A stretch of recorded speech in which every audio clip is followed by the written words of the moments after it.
मित्र प्यारे हाल मुरीदा दा कहना। गुरु नानक पद पंकज बंदन पद पंकज सिमरो अंगद दुख निकंदन। गुर अमरदास हृदय नित त्यावो हृदय नित त्यावो। श्री गुरु रामदास गुण गावो। गुर अर्जन बिघ्नन के नासक बिघ्नन के ना। हर गोविंद शुभ सुमत प्रकाशक। श्री हर राय नमो कर जोरी नमो कर जोरी। श्री हर कृष्ण मनाऊं बहोरी। गुर तेग बहादुर परम कृपाला जी परम कृपा। श्री गुरु गोविंद सिंह बैसाला। तरो तरा पर पुन पुन सीसा जी पुन पुन सीसा। बंदों बार बार जगदीसा। एकंकार सतगुरु तेह प्रसाद सच होए।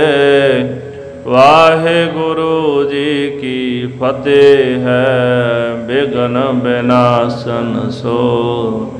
वाहेगुरु जी की फतेह है विघ्न विनाशन सोए। हाँ जी।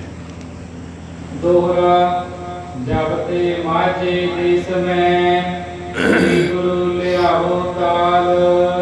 पाप करे जो को सिख नहावत होत निहाल। वाहिगुरु जी का खालसा वाहिगुरु जी की फतेह। जुगहो जुगे अटल जबर शतर तख्त के मालिक साहिबे कमाल सतगुरु धन धन श्री गुरु ग्रंथ साहिब जी महाराज साहिब जी दे पावन पवित्र मुबारक चरणा कबलां पास रात्रि दे दीवान विच हाजरियां भर रही गुरु स्वरूप गुरु खालसा साध संगत जी। आप जी सरबत संगतां लड़ीवार गुरु का इतिहास सरवण करन वास्ते सज बैठे हो। गुलाब राय का जो प्रसंग आपां सरवण कीता है, मंजी ला के सतगुरां दे वांगू गुरु गोबिंद सिंह साहब जी के पावन स्थान तख्त श्री केसगढ़ साहब ते गुरु बन के बह गया। सतगुरु कलगीधर जी ने जदों आनंदपुर साहब छड्डिया, संत गुरबख्श उदासी नूं उत्थे सेवा दे के गए सन नौवें पातशाह जी के स्थान दी। इसने पहाड़ी राजियां नूं 60,000 टके दे के 60 घुमा जिहड़ी जगह सी आनंदपुर साहब दी ओह दुबारा खरीद लई। ये कहंदा जगह मेरी, ते संत गुरबख्श जी कहंदे ने कि मैनू गुरु साहब जी सेवा दे के गए ने ते मैं सेवा करदा, सेवादार हाँ इत्थों दा। इस तरह आपसी कलेश वध गया, क्योंकि गुलाब राय चाहुंदा सी कि गुरबख्श इत्थों चला जाए ते मैं इत्थों दा दावेदार बना। खालसा पंथ भी गुलाब राय दे नाल ਆਪਸ ਦੇ ਵਿੱਚ ਉਹਨਾਂ ਦਾ ਮਤਭੇਦ ਪੈਦਾ ਹੋਇਆ। ਜਦੋਂ ਗੁਰੂ ਬਣ ਕੇ ਬਹਿ ਗਿਆ ਤੇ ਪੰਥ ਨੂੰ ਉਹ ਭਾਉਂਦਾ ਨਹੀਂ ਸੀ, ਉਹਨੇ ਪੰਥ ਨਾਲ ਵੀ ਵੈਰ ਕਮਾਇਆ। ਅਖੀਰ ਗੁਲਾਬ ਰਾਏ ਨੂੰ ਸੰਤ ਗੁਰਬਖਸ਼ ਉਦਾਸੀ ਨੇ ਸ਼ਰਾਪ ਦਿੱਤਾ। ਜਦੋਂ ਉਹਦੇ ਕੇਸਾਂ ਦੀ ਬੇਅਦਬੀ ਕੀਤੀ ਗਈ, ਮਾਰ ਕੁੱਟ ਕੀਤੀ ਗਈ ਗੁਲਾਬ ਰਾਏ ਦੇ ਪੁੱਤਰਾਂ ਵੱਲੋਂ ਕਿ ਤੇਰੀ ਔਲਾਦ ਨਾ ਰਹੇ। ਇਸ ਤਰ੍ਹਾਂ ਗੁਲਾਬ ਰਾਏ ਦਾ ਖਾਨਦਾਨ ਖਤਮ ਹੋ ਗਿਆ ਤੇ 2 ਸਾਲਾਂ ਬਾਅਦ ਇਹਦੀ ਆਪਣੀ ਵੀ ਮੌਤ ਹੋ ਗਈ। ਮਹਾਰਾਜ ਕਲਗੀਧਰ ਗੁਰੂ ਗੋਬਿੰਦ ਸਿੰਘ ਸਾਹਿਬ ਜੀ ਦੇ ਚਰਨਾਂ ਵਿੱਚ ਇੱਕ ਸਿੱਖ ਨੇ ਬੇਨਤੀ ਕੀਤੀ, ਮਹਾਰਾਜ ਮੇਰਾ ਘਰ ਕੱਚਾ ਹੈ।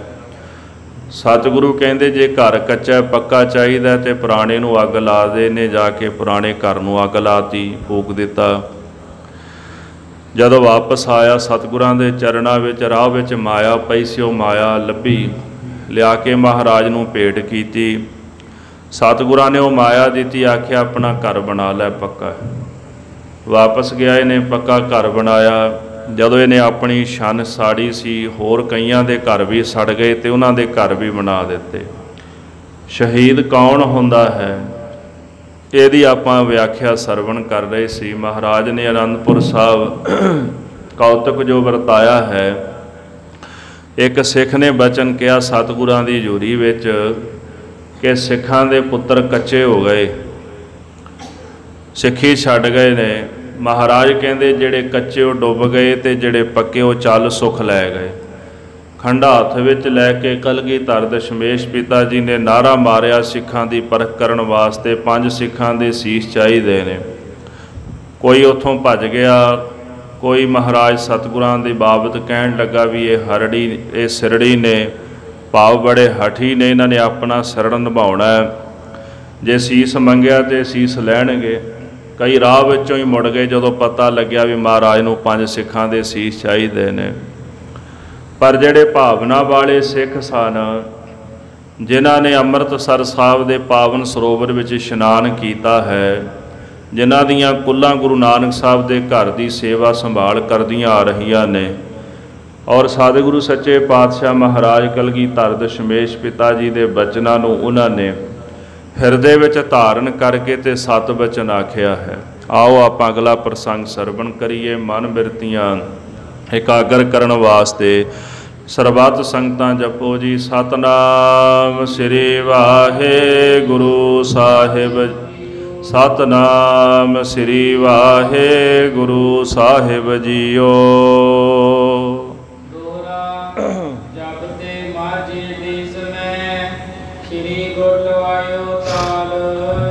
ਮਹਾਰਾਜ ਧੰਨ ਸ਼੍ਰੀ ਗੁਰੂ ਅਮਰਦਾਸ ਸੱਚੇ ਪਾਤਸ਼ਾਹ ਜੀ ਕੋਲ ਅਕਬਰ ਆਇਆ ਸੀ।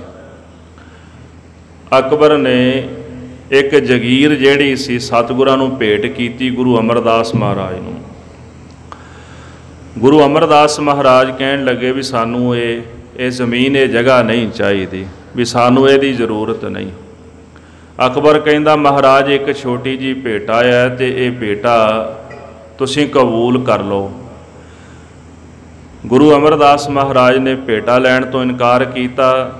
ਉਹਨੇ ਫਿਰ ਵੀ ਬੇਨਤੀ ਕਰਕੇ ਤੇ ਬੀਬੀ ਭਾਨੀ ਜੀ ਦੇ ਨਾਂ ਜਗੀਰ ਲਵਾ ਦਿੱਤੀ।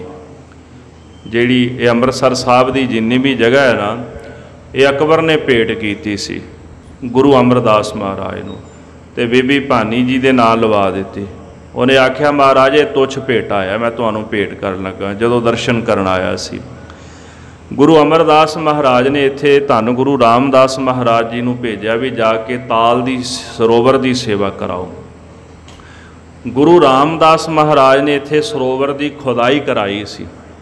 ਸਰੋਵਰ ਪਟਾਇਆ ਥੋੜ੍ਹਾ ਜਿਹਾ, ਤੇ ਸਰੋਵਰ ਪਟਾਉਣ ਤੋਂ ਬਾਅਦ ਸਤਿਗੁਰੂ ਵਾਪਸ ਆ ਗਏ। ਜਦੋਂ ਵਾਪਸ ਆਏ ਤੇ ਕੁਝ ਸਮੇਂ ਬਾਅਦ ਗੁਰੂ ਅਮਰਦਾਸ ਜੀ ਮਹਾਰਾਜ ਜੋਤੀ ਜੋਤ ਸਮਾ ਗਏ ਤੇ ਗੁਰੂ ਰਾਮਦਾਸ ਮਹਾਰਾਜ ਤਖਤ 'ਤੇ ਬੈਠੇ। ਉਸ ਤੋਂ ਬਾਅਦ ਸਰੋਵਰ ਦੀ ਬਹੁਤੀ ਸੇਵਾ ਹੋਈ ਨਹੀਂ ਤੇ ਗੁਰੂ ਰਾਮਦਾਸ ਮਹਾਰਾਜ ਜੀ ਕੁਝ ਕੁ ਸਾਲ ਗੁਰਤਾ ਗੱਦੀ 'ਤੇ ਬਿਰਾਜਮਾਨ ਰਹੇ। ਤੇ ਜਦੋਂ ਜੋਤੀ ਜੋਤ ਸਮਾਉਣ ਲੱਗੇ ਤੇ ਗੁਰੂ ਅਰਜਨ ਦੇਵ ਸਾਹਿਬ ਜੀ ਨੂੰ ਹੁਕਮ ਕਰਕੇ ਗਏ ਕਿ ਇਹ ਸੇਵਾ ਤੁਸਾਂ ਕਰਾਉਣੀ ਆ। ਗੁਰੂ ਅਰਜਨ ਦੇਵ ਜੀ ਮਹਾਰਾਜ ਜਦੋਂ ਗੁਰਤਾ ਗੱਦੀ 'ਤੇ ਬਿਰਾਜਮਾਨ ਹੋਏ ਤੇ ਸਤਿਗੁਰਾਂ ਨੇ ਇੱਕ ਕੌਤਕ ਵਰਤਿਆ ਸੀ ਉੱਥੇ। ਬੀਬੀ ਰਜਨੀ ਵਾਲਾ ਤੁਸੀਂ ਪ੍ਰਸੰਗ ਸੁਣਿਆ। ਬੀਬੀ ਰਜਨੀ 7 ਭੈਣਾਂ ਸਨ, ਤੇ ਬਾਕੀ ਜਿਹੜੀਆਂ ਵੱਡੀਆਂ ਭੈਣਾਂ ਸਨ 6 ਉਹ ਰਾਜੇ ਨੂੰ ਕਹਿੰਦੀਆਂ ਸਨ। ਰਾਜਕੁਮਾਰੀ ਸੀ ਬੀਬੀ ਰਜਨੀ। ਕਵੀ ਸੰਤੋਖ ਸਿੰਘ ਲਿਖਦੇ ਨੇ ਕਿ ਇੱਕ ਦਿਨ ਪਿਤਾ ਕਹਿਣ ਲੱਗਾ ਵੀ ਕਿਹਦਾ ਦਿੱਤਾ ਖਾਂਦੀਆਂ ਹੋ? ਉਹਨਾਂ ਆਖਿਆ ਆਪਣੇ ਪਿਓ ਦਾ ਦਿੱਤਾ ਖਾਂਦੀਆਂ। ਵੀ ਤੁਸੀਂ ਸਾਡੀਆਂ ਲੋੜਾਂ ਦੀ ਪੂਰਤੀ ਕਰਦੇ ਹੋ, ਪਰ ਬੀਬੀ ਰਜਨੀ ਕਹਿਣ ਲੱਗੀ ਨਹੀਂ, ਅਸੀਂ ਤਾਂ ਰੱਬ ਦਾ ਦਿੱਤਾ ਖਾਂਦੀਆਂ। ਜੋ ਵਾਹਿਗੁਰੂ ਦਿੰਦਾ ਉਹ ਸਾਨੂੰ ਪ੍ਰਾਪਤ ਹੁੰਦਾ। ਰਾਜਾ ਇਸ ਗੱਲ ਤੋਂ ਖਿਝਿਆ ਤੇ ਕੋੜੀ ਨਾਲ ਵਿਆਹ ਕੀਤਾ। ਆਖਿਆ ਵੀ ਇਹ ਵੀ ਰੱਬ ਨੇ ਦਿੱਤਾ। ਉਹਨੇ ਭਾਣਾ ਮੰਨਿਆ। ਕੋੜੀ ਨੂੰ ਟੋਕਰੀ ਵਿੱਚ ਬਿਠਾ ਕੇ ਤੇ ਪਿੰਡ ਪਿੰਡ ਜਾ ਕੇ ਮੰਗ ਕੇ ਗੁਜ਼ਾਰਾ ਕਰਨ ਲੱਗੀ। ਤੇ ਚਲਦੀ ਚਲਦੀ ਸ੍ਰੀ ਅੰਮ੍ਰਿਤਸਰ ਸਾਹਿਬ ਦੀ ਧਰਤੀ ਤੇ ਆਈ। ਰਾਮਦਾਸ ਜਿਹੜਾ ਨਗਰ ਗੁਰੂ ਸਾਹਿਬ ਨੇ ਵਸਾਇਆ ਸੀ, ਉੱਥੇ ਸਤਿਗੁਰੂ ਬਿਰਾਜਮਾਨ ਸਨ। ਤੇ ਸਾਧ ਸੰਗਤ ਜੀ ਇੱਥੇ ਜਿੱਥੇ ਆਪਾਂ ਦਰਸ਼ਨ ਕਰਦੇ ਆ ਨਾ ਦੁੱਖ ਭੰਜਨੀ ਬੇਰੀ, ਇੱਥੇ ਆ ਕੇ ਨਾ ਤੇ ਉਹਨੇ ਵਹਿੰਗੀ ਜਿਹੜੀ ਸੀ ਉੱਥੇ ਰੱਖ ਦਿੱਤੀ ਤੇ ਗੁਰੂ ਕੇ ਲੰਗਰਾਂ ਵਿੱਚੋਂ ਪ੍ਰਸ਼ਾਦਾ ਲੈਣ ਚਲੀ ਗਈ, ਕਿਉਂਕਿ ਵਿਚਾਰੀ ਮੰਗ ਕੇ ਗੁਜ਼ਾਰਾ ਕਰਦੀ ਸੀ। ਉਹਦਾ ਜਿਹੜਾ ਪਤੀ ਸੀਗਾ ਉਹਨੇ ਕੌਤਕ ਵੇਖਿਆ। ਕਹਿਣ ਨੂੰ ਤਾਂ ਗੱਲਾਂ ਬੜੀਆਂ ਸੌਖੀਆਂ ਨੇ, ਨਿੰਦਿਆ ਕਰਨ ਨੂੰ ਤਾਂ ਬੜੀ ਸੌਖੀ ਆ ਨਿੰਦਿਆ ਕਰਨੀ ਵੀ ਇਹ ਕਿੱਦਾਂ ਹੋ ਜਾਂਦਾ। ਜਿਹੜੇ ਕਾਂ ਸਨ ਉਹ ਆਇਆ ਕਰਨ ਉੱਪਰ ਬੈਠੇ ਬੇਰੀ ਤੇ ਉੱਡ ਕੇ ਆਇਆ ਕਰਨ, ਚੁੱਭੀ ਮਾਰਿਆ ਕਰਨ ਤੇ ਚਿੱਟੇ ਹੋ ਕੇ ਉੱਡ ਜਾਇਆ ਕਰਨ। ਬਕਾਇਦਾ ਬਾਣੀ ਨੇ ਫਰਮਾਨ ਵੀ ਜਾਰੀ ਕੀਤਾ, ਫੈਸਲਾ ਵੀ ਕੀਤਾ। ਅੰਮ੍ਰਿਤਸਰ ਸਤਿਗੁਰ ਸਤਵਾਦੀ ਜਿਤ ਨਹਾਤੈ ਕਊਆ ਹੰਸ ਹੋ ਹੈ। ਇਹ ਬਚਨ ਉਚਾਰਿਆ ਮਹਾਰਾਜ ਨੇ। ਹੁਣ ਉਹ ਕੋੜੀ ਵੇਖਦਾ ਵੀ ਜੇ ਇਹ ਚਿੱਟੇ ਹੋ ਸਕਦੇ ਨੇ, ਹੰਸ ਬਣ ਸਕਦੇ ਨੇ, ਤੇ ਕਿਉਂ ਮੈਂ ਨਹੀਂ ਠੀਕ ਹੋ ਸਕਦਾ। ਔਖਾ ਜਿਹਾ ਵਹਿੰਗੀ ਚੋਂ ਬਾਹਰ ਨਿਕਲਿਆ।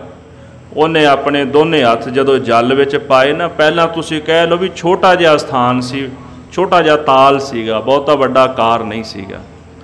ਜਦੋਂ ਨੇ ਵਿੱਚ ਆਪਣੇ ਹੱਥ ਪਾਏ ਨਾ ਤੇ ਹੱਥ ਠੀਕ ਹੋ ਗਏ। ਫਿਰ ਚੁੱਭੀ ਮਾਰ ਇਸ਼ਨਾਨ ਕੀਤਾ ਤੇ ਠੀਕ ਹੋ ਗਿਆ। ਬਾਹਰ ਨਿਕਲ ਕੇ ਵਹਿੰਗੀ ਤੇ ਬਹਿ ਗਿਆ। ਬੀਬੀ ਆਈ ਤੇ ਉਹਨੇ ਵੇਖਿਆ ਕੋਈ ਪੁਰਸ਼ ਬੈਠਾ ਸੀ। ਉਹਨੇ ਸੋਚਿਆ ਵੀ ਇਹਨੇ ਪਤੀ ਮੇਰੇ ਨੂੰ ਮਾਰ ਦਿੱਤਾ। ਪੁੱਛਿਆ ਵੀ ਕਿੱਥੇ ਹੈ? ਆਖਦਾ ਮੈਂ ਹੀ ਹਾਂ। ਹੁਣ ਉੱਥੇ ਝਗੜਾ ਪੈ ਗਿਆ। ਬੀਬੀ ਕਹਿੰਦੀ ਉਹ ਤਾਂ ਉਹਦੇ ਸਰੀਰ ਤੇ ਕੋੜ ਸੀ ਵੀ, ਉਹ ਕਹਿੰਦਾ ਨਹੀਂ ਮੈਂ ਇੱਥੇ ਇਸ਼ਨਾਨ ਕੀਤਾ ਹੈ। ਫਿਰ ਸਿੱਖ ਗੁਰੂ ਅਰਜਨ ਦੇਵ ਸਾਹਿਬ ਮਹਾਰਾਜ ਕੋਲ ਬੀਬੀ ਨੂੰ ਲੈ ਕੇ ਗਏ ਤੇ ਗੁਰੂ ਅਰਜਨ ਦੇਵ ਜੀ ਮਹਾਰਾਜ ਕਹਿੰਦੇ ਵੀ ਚਲੋ ਜਗ੍ਹਾ ਵਿਖਾਓ। ਪਤਾ ਤਾਂ ਮਹਾਰਾਜ ਨੂੰ ਸੀ, ਪਰ ਸਤਿਗੁਰਾਂ ਨੇ ਇਸ ਜਗ੍ਹਾ ਦੇ ਮਹਾਤਮ ਨੂੰ ਪ੍ਰਗਟ ਕਰਨਾ ਸੀ। ਉੱਥੇ ਸਤਿਗੁਰੂ ਆਪ ਚੱਲ ਕੇ ਆਏ ਤੇ ਜਗ੍ਹਾ ਵਿਖਾਈ ਤੇ ਸਤਿਗੁਰੂ ਕਹਿਣ ਲੱਗੇ ਵੀ ਭਾਈ ਕਰਤਾ ਪੁਰਖ ਤਾਲ ਦਿਵਾਇਆ। ਇਹ ਕਰਤੇ ਪੁਰਖ ਮਹਾਰਾਜ ਅਕਾਲ ਪੁਰਖ ਗੁਰੂ ਰਾਮਦਾਸ ਸਾਹਿਬ ਜੀ ਨੇ ਤਾਲ ਲਵਾਇਆ ਹੈ। ਤੇ ਜਿਹੜਾ ਇੱਥੇ ਇਸ਼ਨਾਨ ਕਰੇਗਾ ਉਹਦੇ ਪਾਪ ਧੋਤੇ ਜਾਣਗੇ। ਉਸ ਸਰੋਵਰ ਦੀ ਫਿਰ ਸੇਵਾ ਹੋਈ ਤੇ ਬੀਬੀ ਰਜਨੀ ਨੂੰ ਆਖਿਆ ਬੇਟਾ ਇਹ ਤੇਰਾ ਪਤੀ ਹੈ, ਇੱਥੇ ਇਸ਼ਨਾਨ ਕਰਕੇ ਇਹ ਨਿਰੋਗ ਹੋ ਗਿਆ, ਅਰੋਗ ਹੋ ਗਿਆ, ਇਹਦੇ ਰੋਗ ਸਾਰੇ ਮਿਟ ਗਏ। ਸੋ ਇਹ ਪਾਵਨ ਪਵਿੱਤਰ ਜਿਹੜਾ ਤਾਲ ਹੈ, ਇਹਦੀ ਫਿਰ ਖਣਾਈ ਜਿਹੜੀ ਸੀ ਗੁਰੂ ਅਰਜਨ ਦੇਵ ਸਾਹਿਬ ਜੀ ਨੇ ਕਰਾਈ, ਜਿਹੜਾ ਅੱਜ ਆਕਾਰ ਆਪਾਂ ਵੇਖਦੇ ਹਾਂ। ਫਿਰ ਵਿੱਚੇ ਸ੍ਰੀ ਹਰਿਮੰਦਰ ਸਾਹਿਬ ਸੁਸ਼ੋਭਿਤ ਕੀਤਾ ਮਹਾਰਾਜ ਨੇ। ਇਹ ਸਾਰਾ ਨਕਸ਼ਾ ਗੁਰੂ ਅਰਜਨ ਦੇਵ ਜੀ ਨੇ ਆਪਣੇ ਹੱਥੀਂ ਤਿਆਰ ਕੀਤਾ ਸੀਗਾ। ਇਸ ਪ੍ਰਕਾਰ ਜਬ ਤੇ ਮਾਝੇ ਦੇਸ਼ ਮੈਂ ਸ੍ਰੀ ਗੁਰ ਲਵਾਇਓ ਤਾਲ। ਜਦੋਂ ਮਹਾਰਾਜ ਗੁਰੂ ਰਾਮਦਾਸ ਜੀ ਨੇ ਕਿਰਪਾ ਕੀਤੀ, ਮਾਝੇ ਦੇ ਇਲਾਕੇ ਵਿੱਚ ਸ੍ਰੀ ਅੰਮ੍ਰਿਤਸਰ ਸਾਹਿਬ ਦਾ ਤਾਲ ਸਤਿਗੁਰਾਂ ਨੇ ਲਵਾਇਆ ਹੈ। ਨਗਰੀ ਵਸਾਈ ਤੇ ਹਰਿਮੰਦਰ ਸਾਹਿਬ ਸੁਸ਼ੋਭਿਤ ਕੀਤਾ ਹੈ।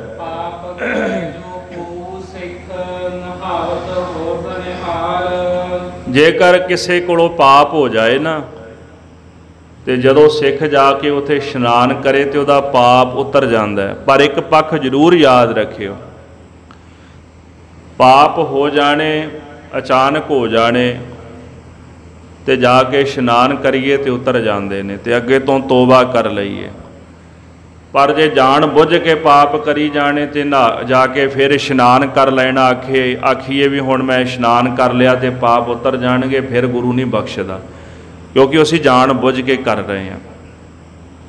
ਤੀਰਥਾਂ ਤੇ ਇਸ਼ਨਾਨ ਕਰਨ ਵਾਲੇ ਲੋਕਾਂ ਨੂੰ ਗੁਰੂ ਸਾਹਿਬ ਜੀ ਨੇ ਇਸੇ ਕਰਕੇ ਬਚਨ ਇਹ ਕਿਹਾ ਸੀਗਾ ਵੀ ਇੱਕ ਪਾਸੇ ਤੀਰਥ ਤੇ ਜਾ ਕੇ ਇਸ਼ਨਾਨ ਕਰ ਦਿਓ ਵੀ ਸਾਡੇ ਪਾਪ ਉਤਰ ਗਏ।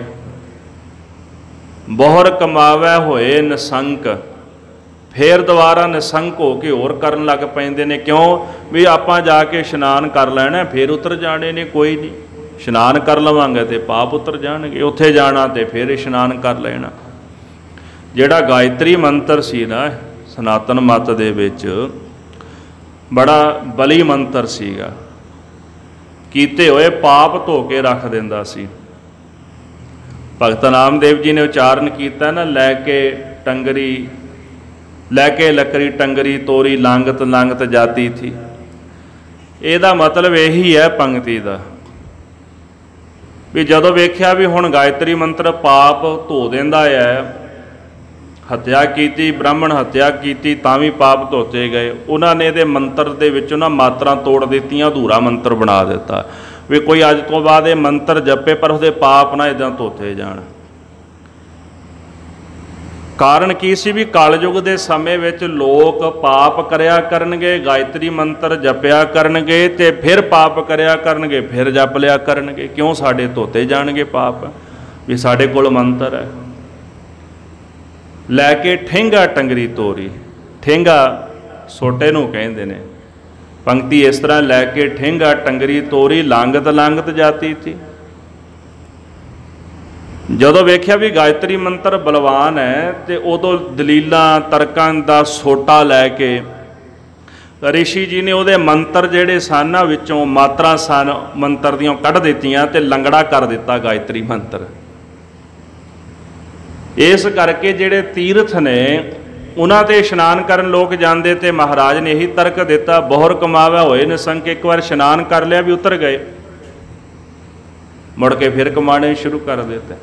ये हदायत सिखां लई है। दास ने ये तां दो उदाहरणां दित्तियां ने कि जिहड़ा श्री अमृतसर साहब जी का जां इस तो इलावा महाराज दे होर जितने भी पावन सरोवर ताल ने उन्हां विच इशनान करन नाल पाप धोते जांदे ने। अणजाण पुणे विच गलतियां हो जाण जे असीं ते जे कि एक अधी जान बुझ के भी करिए तो माफ़ी मंगीए, महाराज कोल जाके गुरु बख्श दिंदा। पर जे हुण ये धारण कर लिया भी पहला जाके इशनान कराओ, फिर जो मर्जी करते जाओ, फिर कर लियो इशनान, फिर आयो, फिर पाप करो, फिर इशनान कर लो, फिर इदां नहीं बंदा बख्शिया जाता।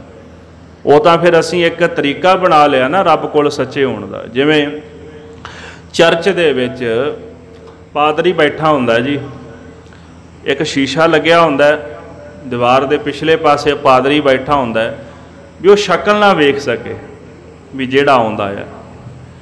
उत्थे आके जिन्हें भुल बख्शाणी होंदी वो सामने बहिंदा ते आके सारे पाप पादरी नूं दसदा भी मैं आ कीता, मैं आ कीता।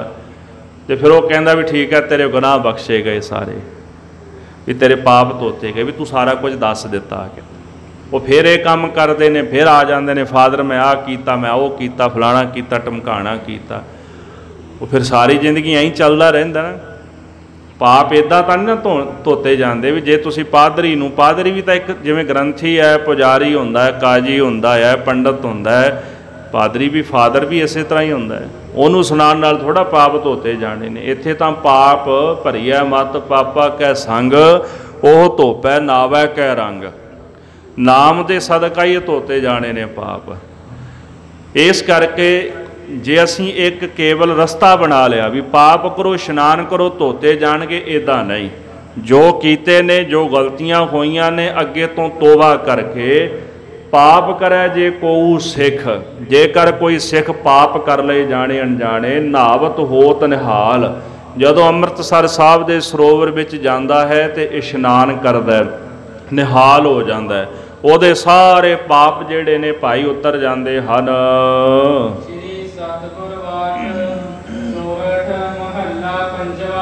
ये जड़ा पावन शब्द है भाई रतन सिंह जी ने इत्थे दर्ज किया।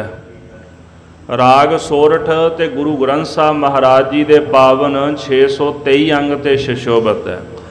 वैसे सोरठ रागणी है जदों आपां रागमाला पढ़ते हैं, पर गुरु साहब जी ने रागणियां नूं भी गुरु ग्रंथ साहब विच राग दा ही रूप दिता है भी ये राग ही ने, रागणी नहीं लिखिया। पर रागमाला के अनुसार जदों सतगुरु महाराज जी ने रागां दा जोड़ किया भी किन्ने राग ने गुरु ग्रंथ साहब विच, असल च किन्ने राग हुंदे ने, ਰਾਗਮਾਲਾ ਦੇ ਮੁਤਾਬਕ ਜਿਹੜੀ ਸੋਰਠ ਇਹ ਰਾਗਣੀ ਮੰਨੀ ਜਾਂਦੀ ਹੈ। ਖੈਰ ਪੰਜਵੇਂ ਪਾਤਸ਼ਾਹ ਗੁਰੂ ਅਰਜਨ ਦੇਵ ਸਾਹਿਬ ਜੀ ਦਾ ਇਹ ਪਾਵਨ ਸ਼ਬਦ ਹੈ। ਅਕਾਲ ਪੁਰਖ ਵਾਹਿਗੁਰੂ ਪਰਮੇਸ਼ਰ ਜੋ ਸਾਰੀ ਸ੍ਰਿਸ਼ਟੀ ਦੇ ਕਰਤੇ ਨੇ, ਉਹ ਵਿੱਚ ਆ ਕੇ ਖਲੋ ਗਏ। ਜਿਸ ਦੀ ਕਿਰਪਾ ਦੇ ਨਾਲ ਫਿਰ ਸਾਡਾ ਵਾਲ ਵੀ ਵਿੰਗਾ ਨਹੀਂ ਹੋਇਆ। ਭਾਵ ਕਿਸੇ ਪ੍ਰਕਾਰ ਦਾ ਦੁੱਖ, ਕਿਸੇ ਪ੍ਰਕਾਰ ਦਾ ਸੰਕਟ, ਕਿਸੇ ਪ੍ਰਕਾਰ ਦਾ ਜਿਹੜਾ ਵਿਘਨ ਸੀ ਨਾ, ਉਹ ਨਹੀਂ ਲੱਗਿਆ।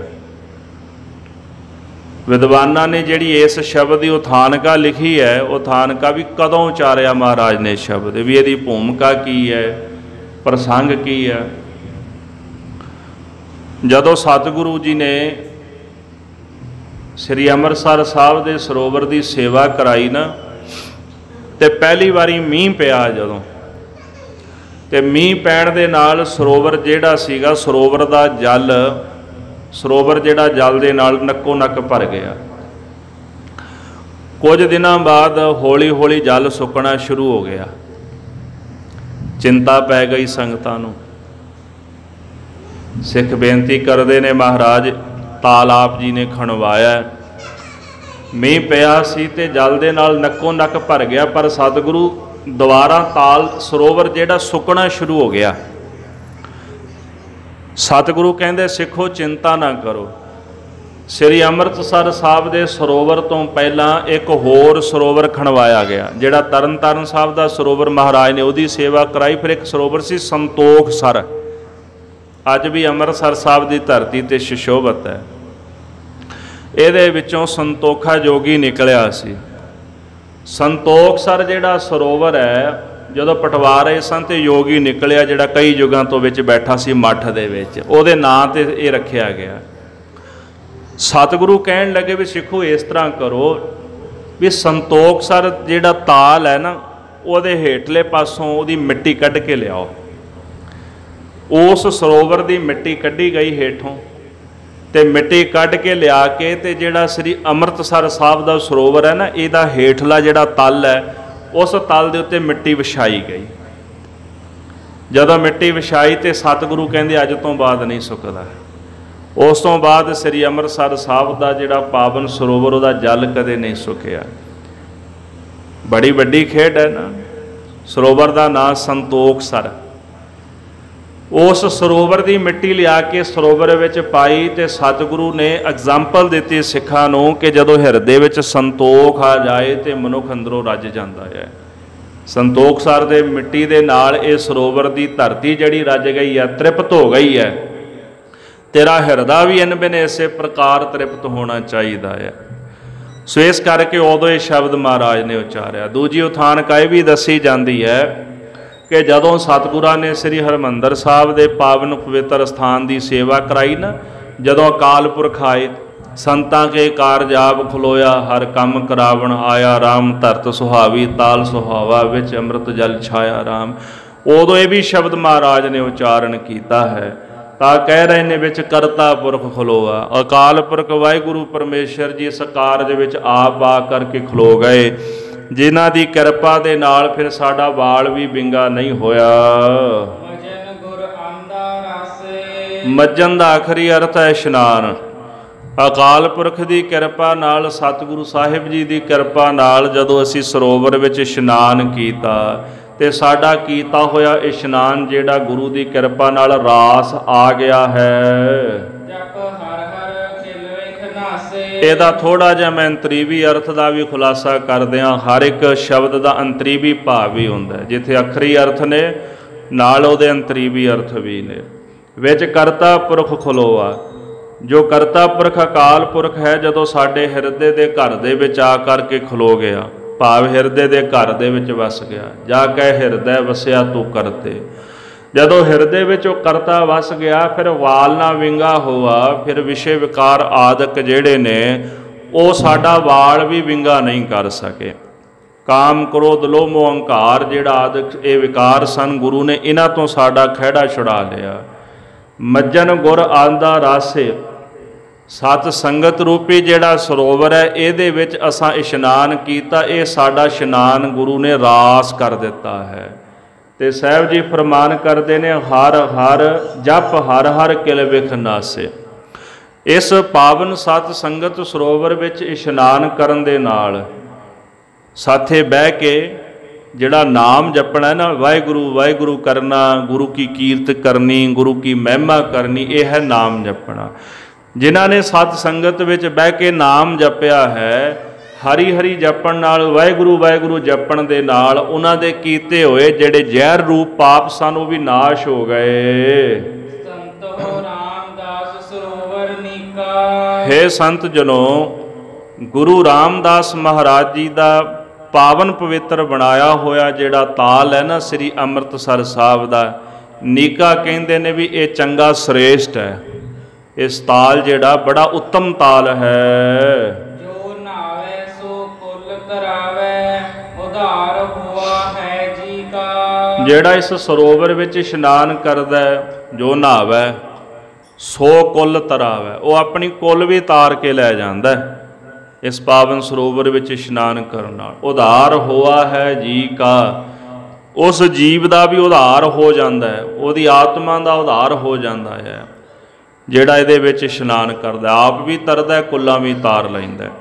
ਅੰਤਰੀ ਵਰਥ ਸੰਤੋਹੋ ਰਾਮਦਾਸ ਸਰੋਵਰ ਨੀਕਾ। ਹੇ ਸੰਤ ਜਨੋ, ਜੋ ਰਾਮ ਦੇ ਦਾਸ ਨੇ ਉਹਨਾਂ ਦੀ ਸੰਗਤ ਜਿਹੜੀ ਕਰਨੀ ਇੱਕ ਸਰੋਵਰ ਦੇ ਵਾਂਗੂ ਜੋ ਸ੍ਰੇਸ਼ਟ ਹੈ। ਜੋ ਨਹਾਵੇ, ਜਿਹੜਾ ਸਤ ਸੰਗਤ ਰੂਪੀ ਸਰੋਵਰ ਵਿੱਚ ਇਸ਼ਨਾਨ ਕਰਦਾ, ਸੋ ਕੁੱਲ ਤਰਾਵੇ, ਆਪਣੀ ਕੁੱਲ ਤਾਰ ਲੈਂਦਾ। ਤੇ ਜਿਹੜਾ ਆਪ ਵੀ ਸਾਧੂਆਂ ਦੀ ਮਹਾਂਪੁਰਸ਼ਾਂ ਦੀ ਸੰਗਤ ਰੂਪੀ ਸਰੋਵਰ ਵਿੱਚ ਬਹਿ ਕੇ ਨਾਮ ਦੇ ਜਲ ਵਿੱਚ ਇਸ਼ਨਾਨ ਕਰ ਲੈਂਦਾ ਹੈ, ਉਸ ਜੀਵ ਦਾ ਵੀ ਉਧਾਰ ਹੋ ਜਾਂਦਾ ਹੈ। ਜੈ ਜੈਕਾਰ ਜਗ ਗਾਵੇ। ਰਹਾਉ ਦੀ ਪੰਕਤੀ ਤੋਂ ਬਾਅਦ ਜੈ ਜੈਕਾਰ ਜਗ ਗਾਵੇ। ਸਤਿਗੁਰੂ ਸੱਚੇ ਪਾਤਸ਼ਾਹ ਜੀ ਦੀ ਜੈ ਜੈਕਾਰ ਸਾਰਾ ਜਗਤ ਗਾਇਨ ਕਰਦਾ ਹੈ। ਮਨ ਚਿੰਦ ਅੜੇ ਫਲ ਪਾਵੇ। ਮਨ ਚਿੰਦ ਅੜੇ ਫਲ ਪਾਵੇ। ਜਿਹੜੇ ਸਤਿਗੁਰੂ ਅਕਾਲ ਪੁਰਖ ਦੀ ਜੈ ਜੈਕਾਰ ਕਰਦੇ ਨੇ ਉਹ ਮਨ ਇੱਛਤ ਫਲਾਂ ਦੀ ਪ੍ਰਾਪਤੀ ਕਰ ਲੈਂਦੇ ਨੇ। ਧਰਮ ਅਰਥ ਕਾਮ ਮੋਖ ਦਾ ਦਾਤਾ, ਵਾਹਿਗੁਰੂ ਚਾਰ ਪਦਾਰਥਾਂ ਦਾ ਦਾਤਾ, ਸਾਰਾ ਕੁਝ ਇਹਨਾਂ ਦੇ ਵਿੱਚ ਆ ਜਾਂਦਾ ਹੈ। ਤੇ ਜਿਹੜਾ ਵਾਹਿਗੁਰੂ ਦੀ ਜੈ ਜੈਕਾਰ ਕਰਦਾ ਹੈ ਭਾਈ, ਉਹ ਮਨ ਇੱਛਤ ਫਲਾਂ ਦੀ ਪ੍ਰਾਪਤੀ ਕਰ ਲੈਂਦਾ ਹੈ। ਜਾ ਕਾ ਮੀਤ ਸਾਜਨ ਹੈ ਸਮੀਆਂ, ਤਿਸ ਜਨ ਕੋ ਕਹੋ ਕਾਕੀ ਕਮੀਆਂ। ਜਿਹਦਾ ਮਿੱਤਰ ਉਹ ਵਾਹਿਗੁਰੂ, ਦੱਸੋ ਭਾਈ ਉਹਨਾਂ ਨੂੰ ਕਾਹਦੀ ਕਮੀ ਹੈ। ਭਾਵ ਕੋਈ ਕਮੀ ਨਹੀਂ, ਜਿਹਨਾਂ ਦਾ ਮਿੱਤਰ ਵਾਹਿਗੁਰੂ ਬਣ ਜਾਂਦਾ ਹੈ ਉਹ ਸਰਬ ਫਲ ਵਾਹਿਗੁਰੂ ਕੋਲੋਂ ਪ੍ਰਾਪਤ ਕਰਦੇ ਹਨ। ਸਹੀ ਸਲਾਮਤ ਨਾਏ ਆਏ। ਸਤਿਗੁਰੂ ਕਹਿੰਦੇ ਹਨ ਕਿ ਸਹੀ ਸਲਾਮਤ ਇਹਦੇ ਵਿੱਚ ਸਰੋਵਰ ਵਿੱਚ ਭਾਈ ਜਿਨ੍ਹਾਂ ਨੇ ਇਸ਼ਨਾਨ ਕੀਤਾ ਨਾ, ਉਹ ਸਹੀ ਸਲਾਮਤ, ਸਹੀ ਸਲਾਮਤ ਦਾ ਭਾਵ ਉਹ ਇਸਤਤ ਹੋ ਗਏ, ਟਿਕਾ ਦੇ ਵਿੱਚ ਆ ਗਏ। ਜਿਨ੍ਹਾਂ ਨੇ ਇਸ ਪਾਵਨ ਸਰੋਵਰ ਵਿੱਚ ਆ ਕੇ ਇਸ਼ਨਾਨ ਕਰ ਲਿਆ, ਆਪਣਾ ਪ੍ਰਭੂ ਧਿਆਏ। ਆਪਣੇ ਪ੍ਰਭੂ ਦੀ ਆਰਾਧਨਾ ਕੀਤੀ। ਪਹਿਲਾਂ ਇਸ਼ਨਾਨ ਕੀਤਾ, ਸਹੀ ਸਲਾਮਤ ਨਹਾਏ ਆਏ, ਆ ਕੇ ਸਰੋਵਰ ਵਿੱਚ ਇਸ਼ਨਾਨ ਕਰਨ ਦੇ ਨਾਲ ਟਿਕਾ ਹੋ ਗਿਆ, ਉਹਨਾਂ ਨੂੰ ਕੀਤਾ ਇਸ਼ਨਾਨ ਸਫਲਾ ਹੋ ਗਿਆ ਉਹਨਾਂ ਦਾ। ਫਿਰ ਸ੍ਰੀ ਹਰਿਮੰਦਰ ਸਾਹਿਬ ਗਏ, ਆਪਣਾ ਪ੍ਰਭੂ ਧਿਆਏ, ਉੱਥੇ ਬਹਿ ਕੇ ਚੌਂਕੜਾ ਮਾਰ ਕੇ ਫਿਰ ਆਪਣੇ ਪ੍ਰਭੂ ਨੂੰ ਆਰਾਧਿਆ। ਦੂਜਾ ਇਹਦਾ ਭਾਵ ਸਹੀ ਸਲਾਮਤ ਨਹਾਏ ਆਏ। ਜਿਨ੍ਹਾਂ ਨੇ ਸਤ ਸੰਗਤ ਰੂਪੀ ਸਰੋਵਰ ਵਿੱਚ ਇਸ਼ਨਾਨ ਕਰ ਲਿਆ, ਉਹ ਸੁਤੇ ਸਹਿਜੀ ਜਿਹੜਾ ਆਪਣਾ ਆਤਮਿਕ ਸਰੂਪ ਹੈ ਨਾ, ਉਹਦੇ ਵਿੱਚ ਜਾ ਕੇ ਟਿਕ ਗਏ। ਉਹਨਾਂ ਵਿੱਚ ਉਹਨਾਂ ਦਾ ਟਿਕਾਣੇ 'ਤੇ ਆ ਕੇ ਟਿਕਾ ਹੋ ਗਿਆ। ਅੰਦਰ ਦੀ ਸਾਰੀ ਭਟਕਣਾ ਖਤਮ ਹੋ ਗਈ, ਬਾਹਰ ਦੀ ਭਟਕਣਾ ਉਹਨਾਂ ਦੀ ਮੁੱਕ ਗਈ। ਫਿਰ ਜਦੋਂ ਉਹ ਸਹੀ ਸਲਾਮਤ ਆਪਣੇ ਹਿਰਦੇ ਰੂਪੀ ਘਰ ਦੇ ਵਿੱਚ ਟਿਕਾ ਦੇ ਵਿੱਚ ਆ ਗਏ ਨੇ, ਉੱਥੇ ਆ ਕੇ ਜਦੋਂ ਇਸਥਿਤ ਹੋ ਗਏ ਨੇ, ਤੇ ਸਾਹਿਬ ਕਹਿੰਦੇ ਫਿਰ ਉਹਨਾਂ ਨੇ ਅੱਠੇ ਪੈਰ ਆਪਣਾ ਪ੍ਰਭੂ ਧਿਆਇਆ ਹੈ। ਸੰਤ ਸਰੋਵਰ ਨਾਵੇ। ਜਿਹੜਾ ਵੀ ਭਾਈ ਇਸ ਸਰੋਵਰ ਵਿੱਚ ਇਸ਼ਨਾਨ ਕਰਦਾ ਆ, ਸੰਤ ਸਰੋਵਰ ਨਾਵੇ, ਜਿਹੜਾ ਵੀ ਇੱਥੇ ਆ ਕੇ ਇਸ਼ਨਾਨ ਕਰਦਾ। ਕਦੇ ਤੁਸੀਂ ਸੋਚੋ ਕਿ ਸੱਚਖੰਡ ਸ੍ਰੀ ਹਰਿਮੰਦਰ ਸਾਹਿਬ ਉਹ ਜਿਹੜਾ ਸਥਾਨ ਹੈ ਜਿੱਥੇ ਬੜੇ ਬੜੇ ਬਲੀ ਮਹਾਂਪੁਰਖ ਜਾਂਦੇ ਨੇ।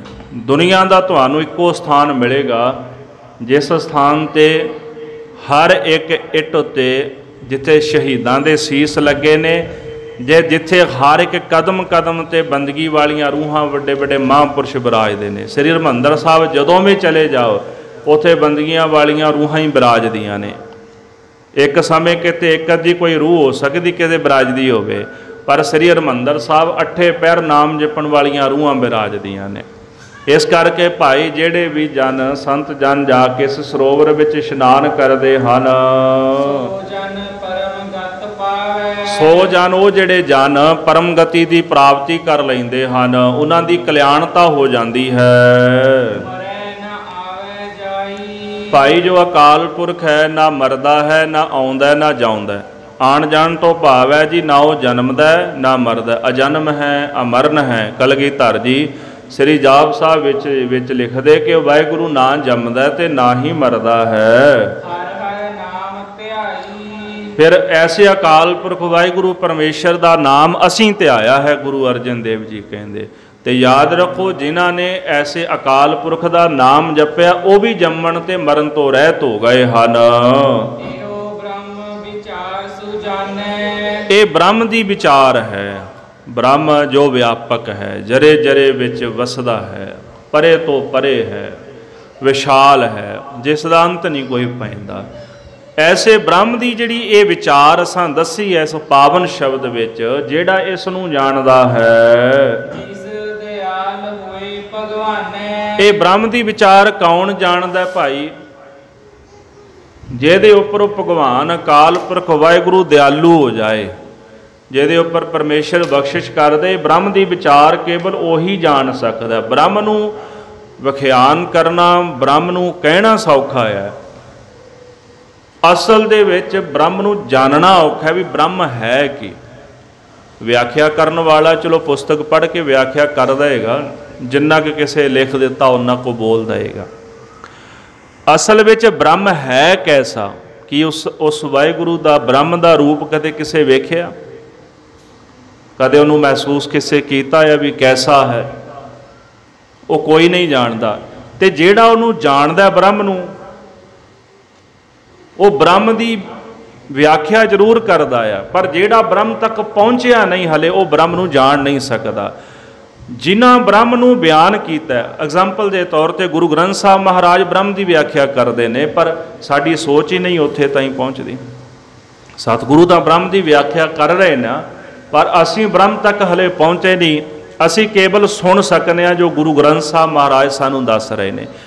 ब्रह्म तक जिहड़ा पहुँच गया ਉਹਦੇ ਤੇ ਵਾਹਿਗੁਰੂ दयालु होए ਉਹ ਤਾਂ ਪਹੁੰਚਿਆ। पर जिसने ब्रह्म ਨੂੰ जाणिया, पहली गल कुछ महापुरख बयान नहीं करते, पर जे गुरु साहब ने सानू समझाण लई ब्रह्म बयान किया पर सानू समझ नहीं पैंदा, क्यों? हले असी ब्रह्म ਨੂੰ खुद नहीं जाणिया। खैर जानदा ਉਹ है जिस उपर वाहिगुरू अकाल पुरख परमेश्वर दयाल हुंदे किरपा करदे हन। महाराज गुरु अर्जन देव साहब जी फरमान करते, विद्वान ये दो अर्थ करते। बाबा शब्द के ये भी अर्थ करते हैं भी हे भाई जनो, संत जनो, गुरमुखो, जिहड़ा प्रभु की शरण आउंदा। दूजा ये अर्थ किया गया बाबा नानक, हे सतगुरु गुरु नानक साहब जी महाराज, असीं आप जी की शरण चल के आए हाँ। ते जिहड़ा प्रभु की शरण आ गया, गुरु नानक साहब की शरण आ गया, उन्हां दे अंदर दी जिहड़ी चिंता गणत जिहड़ी सोच है ना, वाहिगुरू ने मिटा दित्ती है। उन्हां दियां सारियां सोचां खत्म कर दित्तियां, चिंतावां खत्म कर दित्तियां, जिहड़े परमेश्वर की शरण विच आ जांदे ने। ये शब्द है डूंगा, केवल अखरी विचार तुहाडे नाल साझे कीते ने। आपां अगे भी इतिहास का प्रसंग सरवण करना। सो भाई रतन सिंह जी ने श्री अमृतसर साहब के सरोवर की महिमा करदिआं ये जिहड़ा पावन मुखवाक गुरु अर्जन देव साहब जी का इत्थे दर्ज किया है, ताकि सानू भी भाई श्री हरमंदर साहब ते श्री अमृतसर साहब के पावन सरोवर की महिमा का पता लग सके।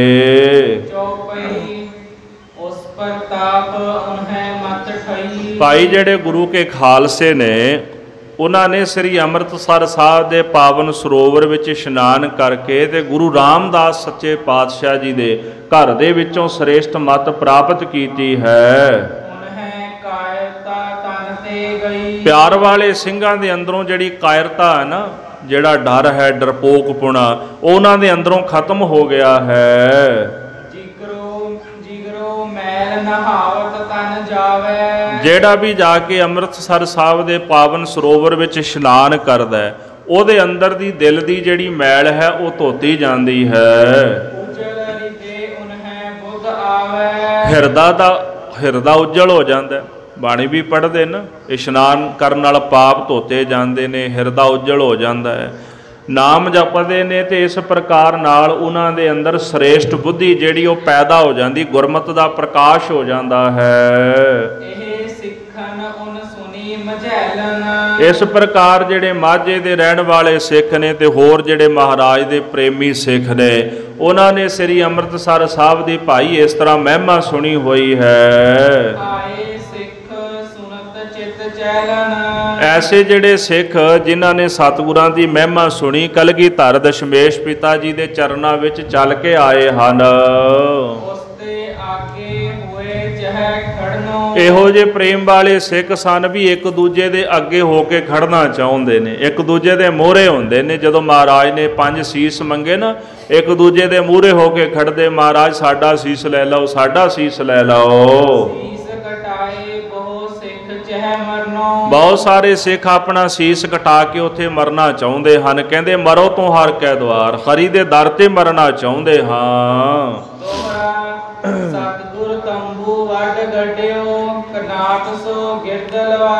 ਮਹਾਰਾਜ ਕਲਗੀਧਰ ਜੀ ਨੇ ਬਹੁਤ ਵੱਡਾ ਇੱਕ ਤੰਬੂ ਜਿਹੜਾ ਸੀਗਾ ਉੱਥੇ ਗੜਾਇਆ ਹੋਇਆ, ਤੇ ਉਹਦੇ ਚਾਰ 'ਚ ਫਿਰ ਇੱਕ ਕਨਾਤ ਲਵਾ ਦਿੱਤੀ ਹੈ ਤਾਂ ਕਿ ਕੋਈ ਅੰਦਰ ਨਾ ਆ ਸਕੇ।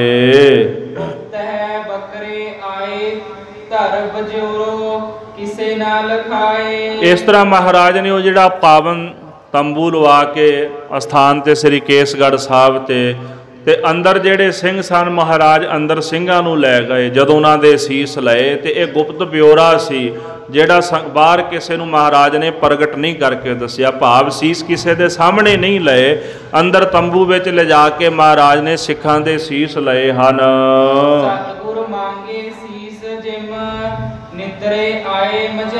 ਸਤਿਗੁਰੂ ਮਹਾਰਾਜ ਕਲਗੀਧਰ ਜੀ ਨੇ ਜਿਸ ਤਰ੍ਹਾਂ ਸੀਸ ਸਿੱਖਾਂ ਕੋਲੋਂ ਮੰਗੇ, ਇਸ ਤਰ੍ਹਾਂ ਜਿਹੜੇ ਸਤਿਗੁਰਾਂ ਦੇ ਪ੍ਰੇਮ ਵਾਲੇ ਸਿੱਖ ਸਨ ਉਹ ਨਿਤਰੇ ਹਨ, ਇਸੇ ਪ੍ਰਕਾਰ ਹਾਜ਼ਰ ਹੋਏ ਹਨ।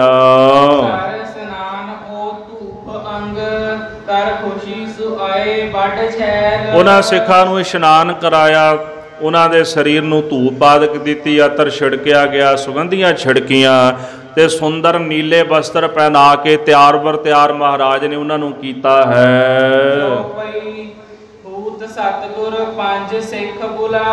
ਇਸ ਪ੍ਰਕਾਰ ਗੁਰੂ ਸਾਹਿਬ ਜੀ ਨੇ ਜਿਹੜੇ ਉਹ 5 ਸਿੱਖ ਆਪਣੇ ਪਾਸ ਬੁਲਾਏ ਹਨ। ਇਸ ਤਰ੍ਹਾਂ ਸਾਰੇ ਯਤਨ ਮਹਾਰਾਜ ਨੇ ਉਹਨਾਂ ਸਿੱਖਾਂ ਨੂੰ ਜਿਤਾ ਦਿੱਤੇ, ਜਣਾ ਦਿੱਤੇ ਹਨ। ਨੇਤਰ ਬੰਦ ਕੀਤੇ ਸਿੱਖਾਂ ਨੇ ਤੇ ਸਤਿਗੁਰਾਂ ਨੇ ਤੰਬੂ ਦੇ ਵਿੱਚ ਉਹਨਾਂ ਸਿੱਖਾਂ ਨੂੰ ਇੱਕ ਪਾਸੇ ਖੜਾ ਕੀਤਾ ਹੈ। ਇਸ ਪ੍ਰਕਾਰ ਮਹਾਰਾਜ ਨੇ ਇੱਕ ਇੱਕ ਸਿੰਘ ਦਾ ਜਿਹੜਾ ਸੀਸ ਹੈ ਉਹ ਧੜ ਦੇ ਨਾਲੋਂ ਜੁਦਾ ਕੀਤਾ ਹੈ। ਇੱਕ ਸੀਸ ਸਿੰਘ ਦਾ ਲਿਆ ਤੇ ਲਹੂ ਜਿਹੜਾ ਸੀ ਤੰਬੂ ਤੋਂ ਬਾਹਰ ਨਿਕਲ ਕੇ ਆਇਆ, ਪਰਨਾਲਾ ਚੱਲ ਪਿਆ ਉੱਥੇ ਲਹੂ ਦਾ। ਨੰਗੀ ਤਲਵਾਰ ਲੈ ਕੇ ਬਾਹਰ ਆਏ, ਇੱਕ ਸੀਸ ਦੀ ਹੋਰ ਲੋੜ ਹੈ, ਦੂਜਾ ਸਿੱਖ ਆਇਆ ਉਹਨੂੰ ਨਾਲ ਲੈ ਗਏ, ਉਹਦਾ ਸੀਸ ਵੀ ਮਹਾਰਾਜ ਨੇ ਇਸੇ ਪ੍ਰਕਾਰ ਧੜ ਤੋਂ ਜੁਦਾ ਕੀਤਾ ਹੈ। ਦੇਖ ਰਕਤ ਨੱਠ ਗਈ ਲੁਕਾਈ। ਇਸ ਪ੍ਰਕਾਰ ਸਾਧ ਸੰਗਤ ਜੀ ਜਦੋਂ ਲਹੂ ਦਾ ਪਰਨਾਲਾ ਚੱਲ ਪਿਆ ਨਾ, ਬਾਹਰ ਤੰਬੂ ਤੋਂ ਲਹੂ ਨਿਕਲਿਆ ਤੇ ਵੇਖ ਕੇ ਲੁਕਾਈ ਨੱਠ ਗਈ। ਉਦੋਂ ਲੋਕ ਕਹਿਣ ਲੱਗੇ ਮਹਾਰਾਜ ਆਪਣੇ ਸਿੱਖਾਂ ਨੂੰ ਵੱਢਣ ਲੱਗ ਪਏ। ਜਿਹੜੇ ਕੱਚੇ ਪੀਲੇ ਸਨ ਮਹਾਰਾਜ ਦਾ ਕੌਤਕ ਵੇਖ ਕੇ ਸਿੱਧ ਘਾਰ ਗਏ ਹਨ। ਇਸ ਤਰ੍ਹਾਂ ਮਹਾਰਾਜ ਨੇ ਆਪਣੇ ਸਿੱਖਾਂ ਉੱਪਰ ਬੜੀ ਕਿਰਪਾ ਕੀਤੀ, ਆਪਣੇ ਆਤਮਿਕ ਬਲ ਦੇ ਨਾਲ ਸਿੱਖਾਂ ਨੂੰ ਮੁੜ ਸਰਜੀਤ ਕੀਤਾ। ਉਹਨਾਂ ਦਾ ਸੀਸ ਧੜ ਦੇ ਨਾਲ ਸਤਿਗੁਰਾਂ ਨੇ ਜੋੜ ਦਿੱਤਾ ਤੇ ਸਿੱਖਾਂ ਦੀ ਰਕਸ਼ਾ ਕੀਤੀ ਹੈ। ਇਹਨਾਂ ਨੂੰ ਕਹਿੰਦੇ ਨੇ ਸ਼ਹੀਦ ਸਿੰਘ। ਆਪਾਂ ਉਂਝ ਬੜੀ ਸੌਖੇ ਸ਼ਬਦਾਂ 'ਚ ਕਹਿ ਦਿੰਦੇ ਹਾਂ, ਜਿਵੇਂ ਕੱਲ੍ਹ ਬੇਨਤੀ ਕੀਤੀ ਸੀ ਦਾਸ ਨੇ ਵੀ ਸ਼ਹੀਦ ਦਾ ਪਹਿਰਾ ਆਉਣਾ, ਕਿੱਡੀ ਵੱਡੀ ਤਾਕਤ ਆ। ਉਹਨਾਂ ਸੀਸ ਦਿੱਤਾ ਮਹਾਰਾਜ ਨੂੰ, ਆਪਣਾ ਸੀਸ ਬਲੀਦਾਨ ਕਰਕੇ उन्होंने गुरु के प्यारे सिखा ने सारा जीवन गुरु के लेखे ला दिता तो उन्होंने फिर किते शहीदी की पदवी प्राप्त की है। सतगुर राखे सिख बचाए, उन्हें शहीदी पद देव लाए। उन्होंने सिखा दे सीस महाराज ने लए, उन्होंने अमृतपान कराया, खंडे बाटे की पौल छकाई, निहंग सिंह सजाया महाराज ने, उन्होंने शहीदी पद बख्शिया। तुसी जिउंदे शहीद हो। क्यों? उन्होंने एक बारी कलगीधर जी के चरणों में गुरु के निमित्त अपना सीस भेंट कर दिता सी। उन्हों का सीस धड़ तो जुदा करके महाराज ने सिखा नूं मुड़ सरजीत किया सी। उन्होंने शहीद का पद महाराज ने दिता। इस करके शहीद बड़ी वड्डी ताकत है खालसा जी, तो उन्हों की समता उन्हों की बराबरी कोई नहीं कर सकता। तो जिथे वो प्रगट हो जाते उन्होंने सन्मुख कोई कारज नहीं अड़ता। सो इस प्रकार महाराज कलगीधर दशमेश पिता जी ने एक कौतक करके भाई जिहड़ा शहीदी शब्द है किन्हां नूं प्राप्त हुंदा है उहदी व्याख्या करके सानूं दसी है कि जिहड़े अपने सीस महाराज के चरणों 'च भेंट कर देंदे ने वो शहीद सिंह ने। बाबा दीप सिंह जी ने महान कौतक किया। पहला 5 सिंघां ने सीस दिते।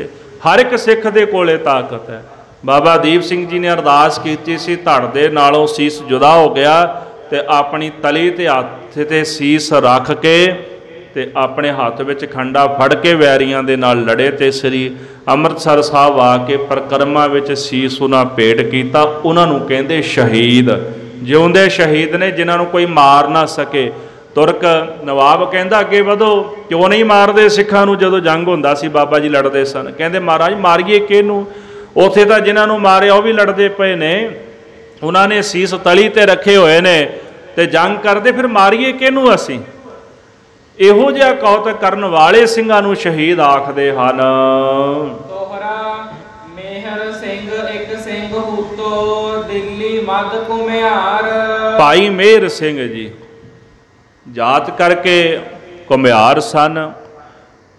कुम्हार जिहड़ी जात है मिट्टी के जिहड़े भांडे बनाउंदे उन्होंने कुम्हार कहिंदे ने। जिवें लोहार लोहे का काम करता उन्होंने लोहार कह देंगे। सोने का काम करने वाला सुनियार होंदा है, मिट्टी का काम करने वाला कुम्हार होंदा है। उन्हां दा काम यह सी, पर आप वो बड़े रईस सन, माया धारी सन। चंगा उन्हां दा वपार सीगा भाई मेहर सिंह हरां दा। ते भाई रतन सिंह जी कहते भी दिल्ली के रहने वाले सिख सन। पावनी आयो सिरहंद की, सिंह 10 गुर है उस नार। इस प्रकार जिहड़े भाई मेहर सिंह हरी सीगे वो दिल्ली तो चल के ते सरहंद आ गए। वो अपने नाल ना थोड़ी जी फौज रखते सन, छोटी जी टुकड़ी। उन्हां नाल 10 सिंघां दा जथा हुंदा सी तैयार बर तैयार। वो जिथे जाते सन तो इस तरह वो अपने नाल दे सिंघां नूं नाल लैके जाते सन।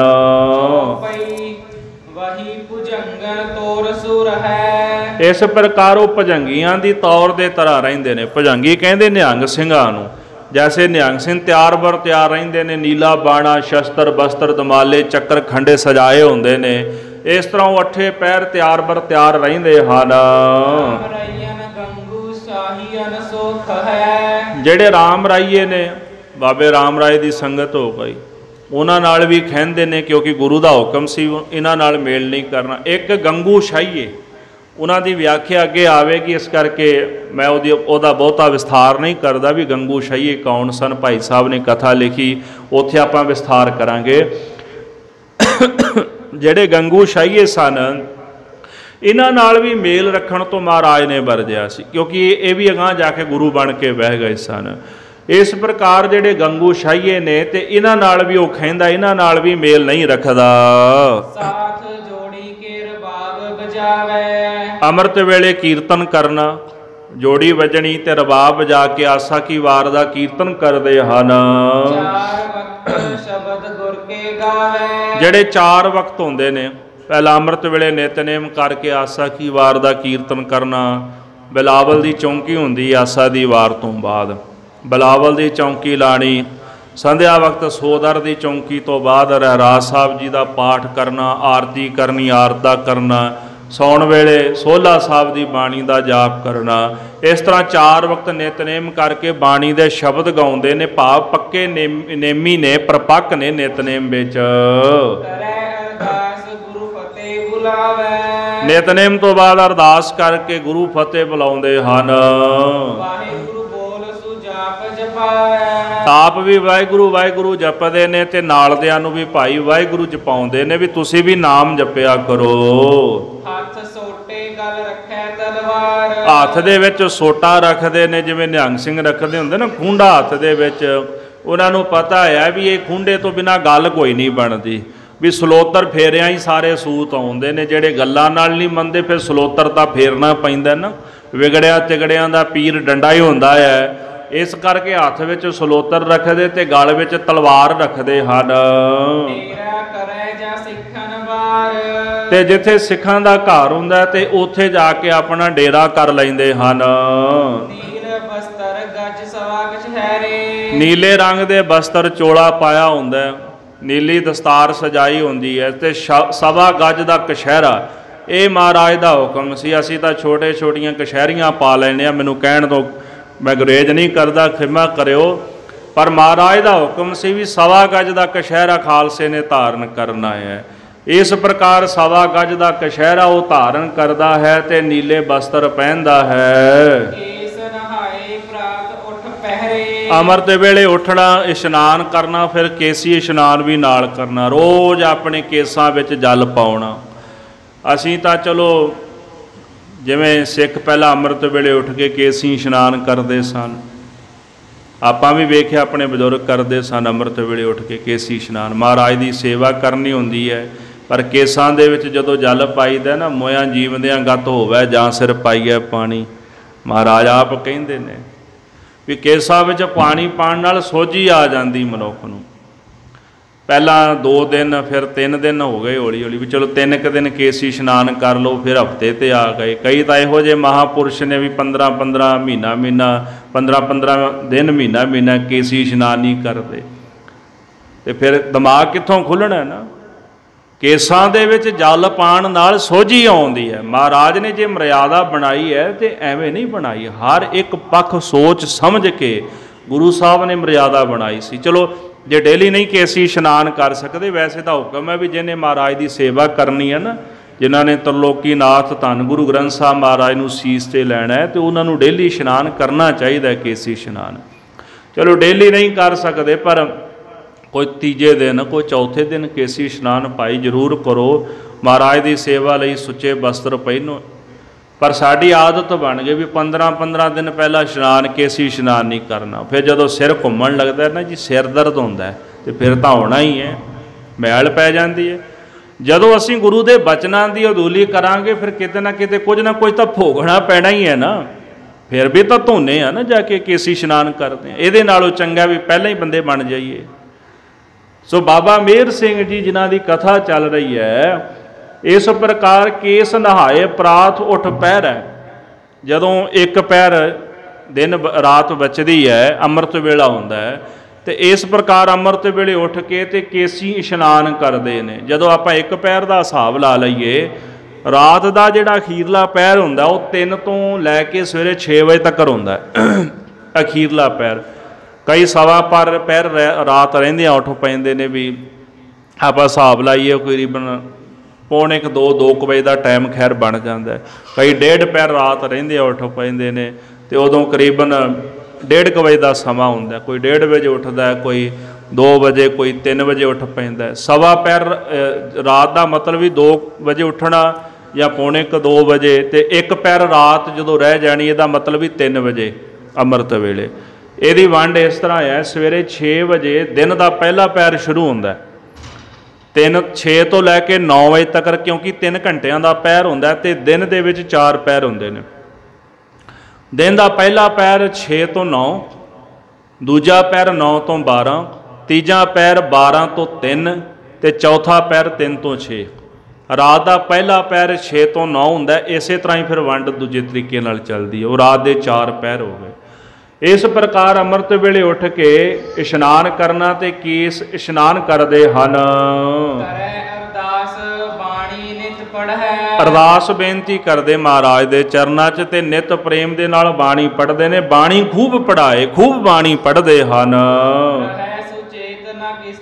ਡਰੈ। ਸੁਚੇਤ ਤਿਆਰ ਬਰ ਤਿਆਰ ਰਹਿੰਦੇ, ਡਰਦੇ ਵੀ ਕਿਸੇ ਕੋਲੋਂ ਨਹੀਂ। ਜਿਨ੍ਹਾਂ ਬਾਣੀ ਅੱਠੇ ਪੈਰ ਪੜ੍ਹਨੀ ਉਹਨਾਂ ਨੂੰ ਥੋੜਾ ਭੈ ਹੁੰਦਾ, ਕਿਸੇ ਦਾ ਡਰ ਥੋੜਾ ਹੁੰਦਾ। ਕੋਈ ਵੀ ਹੋਵੇ ਉਹ ਨਹੀਂ ਭੈ ਖਾਂਦੇ ਕਿਸੇ ਕੋਲੋਂ। ਦੋਹਰਾ ਜਹ ਸੰਗਤ ਸੁਨੈ ਗੁਰ ਦਸਮ ਕੀ, ਤਹ ਡੇਰਾ ਲਾਏ ਸੁਜਾਏ। ਜਿਸ ਜਗ੍ਹਾ ਤੇ ਮਹਾਰਾਜ ਕਲਗੀਧਰ ਦਸ਼ਮੇਸ਼ ਪਿਤਾ ਜੀ ਦੀ ਸੰਗਤ ਸੁਣਦੇ ਵੀ ਅੰਮ੍ਰਿਤ ਛਕੇ, ਅੰਮ੍ਰਿਤਧਾਰੀ ਪਰਿਵਾਰ ਫਲਾਣੇ ਇਲਾਕੇ ਵਿੱਚ ਪਿੰਡ ਵਿੱਚ ਜਗ੍ਹਾ ਤੇ ਰਹਿੰਦੇ ਨੇ, ਉੱਥੇ ਹੀ ਜਾ ਕੇ ਉਹ ਆਪਣਾ ਡੇਰਾ ਲਾਉਂਦੇ ਹਨ। ਰਾਮ ਰਈਆ ਨਗਨ ਗਈ, ਕੁੜੀ ਘੁੱਟ ਮੀਣੇ ਪਸੰਦ ਪੁਝਾਏ। ਰਾਮ ਰਈਆਂ ਕੋਲ ਨਹੀਂ ਜਾਂਦੇ, ਜਿਹੜੇ ਇਸੇ ਪ੍ਰਕਾਰ ਗੰਗੂ ਸ਼ਾਹੀਏ ਨੇ ਉਹਨਾਂ ਕੋਲ ਨਹੀਂ ਬਹਿੰਦੇ। ਕੁੜੀ ਘੁੱਟ ਜਿਹੜੇ ਕੁੜੀਆਂ ਨੂੰ ਮਾਰ ਦਿੰਦੇ ਨੇ, ਲੜਕੀਆਂ ਨੂੰ ਮਾਰਦੇ ਨੇ, ਉਹਨਾਂ ਕੋਲ ਨਹੀਂ ਜਾ ਕੇ ਬਹਿੰਦੇ। ਇਸੇ ਪ੍ਰਕਾਰ ਮੀਣੇ ਪ੍ਰਿਥੀ ਚਾਂਦੀ ਜਿਹੜੀ ਅੰਸ਼ ਬੰਸ ਉਹਨਾਂ ਕੋਲ ਨਹੀਂ ਬਹਿੰਦੇ। ਤੇ ਮਸੰਦ ਜਿਹੜੇ ਗੁਰੂ ਘਰ ਦੀ ਮਾਇਆ ਗੋਲਕਾਂ ਖਾ ਗਏ, ਦਸਵੰਧ ਖਾ ਗਏ ਮਹਾਰਾਜ ਦਾ, ਤੇ ਉਹਨਾਂ ਕੋਲ ਜਾ ਕੇ ਨਹੀਂ ਬਹਿੰਦੇ। ਉਹ ਉਹਨਾਂ ਤੋਂ ਖਿਜਾਉਂਦੇ ਨੇ ਆਪਣੇ ਆਪ ਨੂੰ। ਜੋ ਪਈ ਸਮਾਂ ਏਕ ਦਿਨ ਐਸਾ ਭਇਓ, ਇੱਕ ਦਿਨ ਅਜਿਹਾ ਸਮਾਂ ਬਣਿਆ ਹੈ, ਗੰਗੂ ਦਾਸੀਆਂ ਕੋ ਤਹ ਡੇਰਾ ਪੀ ਆਇਓ। ਇੱਕ ਦਿਨ ਜਿੱਥੇ ਉਹਨਾਂ ਨੇ ਆਪਣਾ ਡੇਰਾ ਕੀਤਾ ਸੀ ਨਾ, ਗੁਰਸਿੱਖਾਂ ਦਾ ਪਰਿਵਾਰ ਉੱਥੇ ਰਹਿੰਦਾ ਸੀ, ਤੇ ਅਚਾਨਕ ਜਿਹੜੇ ਗੰਗੂ ਸ਼ਾਹੀ ਸਨ ਉਹ ਵੀ ਉੱਥੇ ਆ ਗਏ ਹਨ। ਖੜਗ ਸਿੰਘ ਗੁਰੂ ਵੱਡੋ ਅਖਾਵੈ। ਜਿਹੜਾ ਗੰਗੂ ਸੀਗਾ, ਇਤਿਹਾਸ ਵਿੱਚ ਇਹਨਾਂ ਦਾ ਜ਼ਿਕਰ ਆਉਂਦਾ, ਭਾਈ ਗੰਗੋ ਗੁਰੂ ਅਮਰਦਾਸ ਮਹਾਰਾਜ ਦੇ ਸਿੱਖ ਸਨ। ਪਰ ਇਹਨਾਂ ਦੀ ਕਥਾ ਵੀ ਬੜੀ ਅਜਬ ਹੈ, ਕਿ ਜਾ ਕੇ ਉਹ ਵੀ ਸਰਵਣ ਕਰਾਂਗੇ ਵੀ ਇਹਨਾਂ ਨੇ ਕੀ ਕੀਤਾ ਸੀ, ਵੀ ਕਿਉਂ ਮਹਾਰਾਜ ਦੇ ਸਤਿਗੁਰੂ ਸੱਚੇ ਪਾਤਸ਼ਾਹ ਜੀ ਦੇ ਪੰਥ ਦੇ ਇਹਨਾਂ ਨੂੰ ਛੇਕਿਆ ਸੀਗਾ ਵੀ ਇਹਨਾਂ ਨਾਲ ਮੇਲ ਨਹੀਂ ਰੱਖਣਾ। ਹੈ ਗੁਰੂ ਕੇ ਸਿੱਖ ਹੀ ਸਨ ਇਹ। ਇਹਨਾਂ ਦਾ ਫਿਰ ਇੱਕ ਵੱਡਾ ਵਡੇਰਾ ਹੋਇਆ ਭਾਈ ਗੰਗੋ ਦੇ ਪਰਿਵਾਰਾਂ ਦੇ ਵਿੱਚ, ਉਹਨਾਂ ਤੇ ਉਹਦਾ ਨਾਮ ਖੜਗ ਸਿੰਘ ਸੀਗਾ, ਤੇ ਇਹ ਗੁਰੂ ਬਣ ਗਿਆ ਸੀ, ਜਿਸ ਕਾਰਨ ਕਰਕੇ ਸਿੱਖ ਇਹਨਾਂ ਨਾਲ ਲੱਗਦੇ ਸਨ। ਸੋ ਇਸ ਪ੍ਰਕਾਰ ਖੜਗ ਸਿੰਘ ਗੁਰੂ ਬੜੋ ਅਖਾਵੈ। ਇਹ ਖੜਗ ਸਿੰਘ ਆਪਣੇ ਆਪ ਨੂੰ ਵੱਡਾ ਗੁਰੂ ਅਖਵਾਉਂਦਾ ਹੈ, ਮਦ ਸੰਗਤ ਦਿਖਾਵੈ। ਤੇ ਸੰਗਤ ਦੇ ਵਿੱਚ ਕਰਾਮਾਤਾਂ ਵਿਖਾਉਂਦੇ ਹਨ। ਬੱਸੀ ਗੋਤ ਮੰਜੀ ਜਿਨ ਕੋਲ। ਇਸੇ ਪ੍ਰਕਾਰ ਇਹਨਾਂ ਦੀ ਬੱਸੀ ਗੋਤ ਸੀ, ਤੇ ਜਿਹੜੀ ਗੰਗੋ ਵਾਲੀ ਮੰਜੀ ਸੀ ਇਹਨਾਂ ਦੇ ਕੋਲ ਸੀ। ਗੁਰੂ ਅਮਰਦਾਸ ਹੈ ਕੋ ਦਈ ਬੋਲ। ਅਸਲ ਵਿੱਚ ਇਹ ਮੰਜੀ ਗੁਰੂ ਅਮਰਦਾਸ ਮਹਾਰਾਜ ਨੇ ਦਿੱਤੀ ਸੀ। ਭਾਈ ਗੰਗੋ ਨੂੰ ਗੁਰੂ ਅਮਰਦਾਸ ਮਹਾਰਾਜ ਨੇ ਪ੍ਰਚਾਰ ਵਾਸਤੇ ਭੇਜਿਆ ਸੀਗਾ। 22 ਮੰਜੀਆਂ ਜਿਹੜੀਆਂ ਥਾਪੀਆਂ ਸਨ, ਉਹਨਾਂ 22 ਮੰਜੀਆਂ ਚੋਂ ਇੱਕ ਮੰਜੀ ਇਹਨਾਂ ਨੂੰ ਮਿਲੀ ਸੀ, ਤੇ ਉਹ ਮੰਜੀ ਇਸੇ ਤਰ੍ਹਾਂ ਚੱਲਦੀ ਆ ਰਹੀ ਸੀ। ਉਹ ਮੰਜੀ ਹੈ ਤਾਂ ਪ੍ਰਚਾਰਕ ਸਿੱਖ ਦੀ ਸੀ, ਵੀ ਸਿੱਖੀ ਦਾ ਪ੍ਰਚਾਰ ਕਰਨਾ, ਪਰ ਹੌਲੀ ਹੌਲੀ ਜਿਹੜਾ ਖੜਗ ਸਿੰਘ ਸੀਗਾ, ਉਹ ਖੜਗ ਸਿੰਘ ਆ ਕੇ ਗੁਰੂ ਬਣ ਕੇ ਬਹਿ ਗਿਆ ਹੈ। ਭਾਈ ਰਤਨ ਸਿੰਘ ਜੀ ਕਹਿੰਦੇ ਜਿਹੜੇ ਭਾਈ ਗੰਗੋ ਸਨ, ਉਹਨਾਂ ਨੇ ਸ੍ਰੀ ਬਾਉਲੀ ਸਾਹਿਬ ਦੀ ਸੇਵਾ ਕੀਤੀ ਸੀ, ਗੋਇੰਦਵਾਲ ਸਾਹਿਬ। ਇਸ ਕਰਕੇ ਉਹਨਾਂ ਉੱਪਰ ਮਹਾਰਾਜ ਗੁਰੂ ਅਮਰਦਾਸ ਸੱਚੇ ਪਾਤਸ਼ਾਹ ਜੀ ਦੀ ਬੜੀ ਕਿਰਪਾ ਹੋਈ ਹੈ।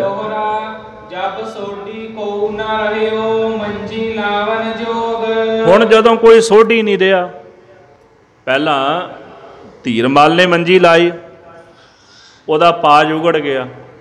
ਜਦੋਂ ਗੁਰੂ ਤੇਗ ਬਹਾਦਰ ਸਾਹਿਬ ਪ੍ਰਗਟ ਹੋਏ, ਫਿਰ ਉਹਨੇ ਮਹਾਰਾਜ ਤੇ ਹਮਲਾ ਵੀ ਕੀਤਾ, 2 ਵਾਰੀ ਗੋਲੀਆਂ ਚਲਾਈਆਂ। ਉਸ ਤੋਂ ਬਾਅਦ ਧੀਰਮਲ ਦੀ ਹੌਲੀ ਹੌਲੀ ਜਿਹੜੀ ਪੂਜਾ ਪ੍ਰਤਿਸ਼ਠਾ ਸੀ ਉਹ ਘਟ ਗਈ, ਉਹਨੂੰ ਕਿਸੇ ਪੁੱਛਿਆ ਨਹੀਂ।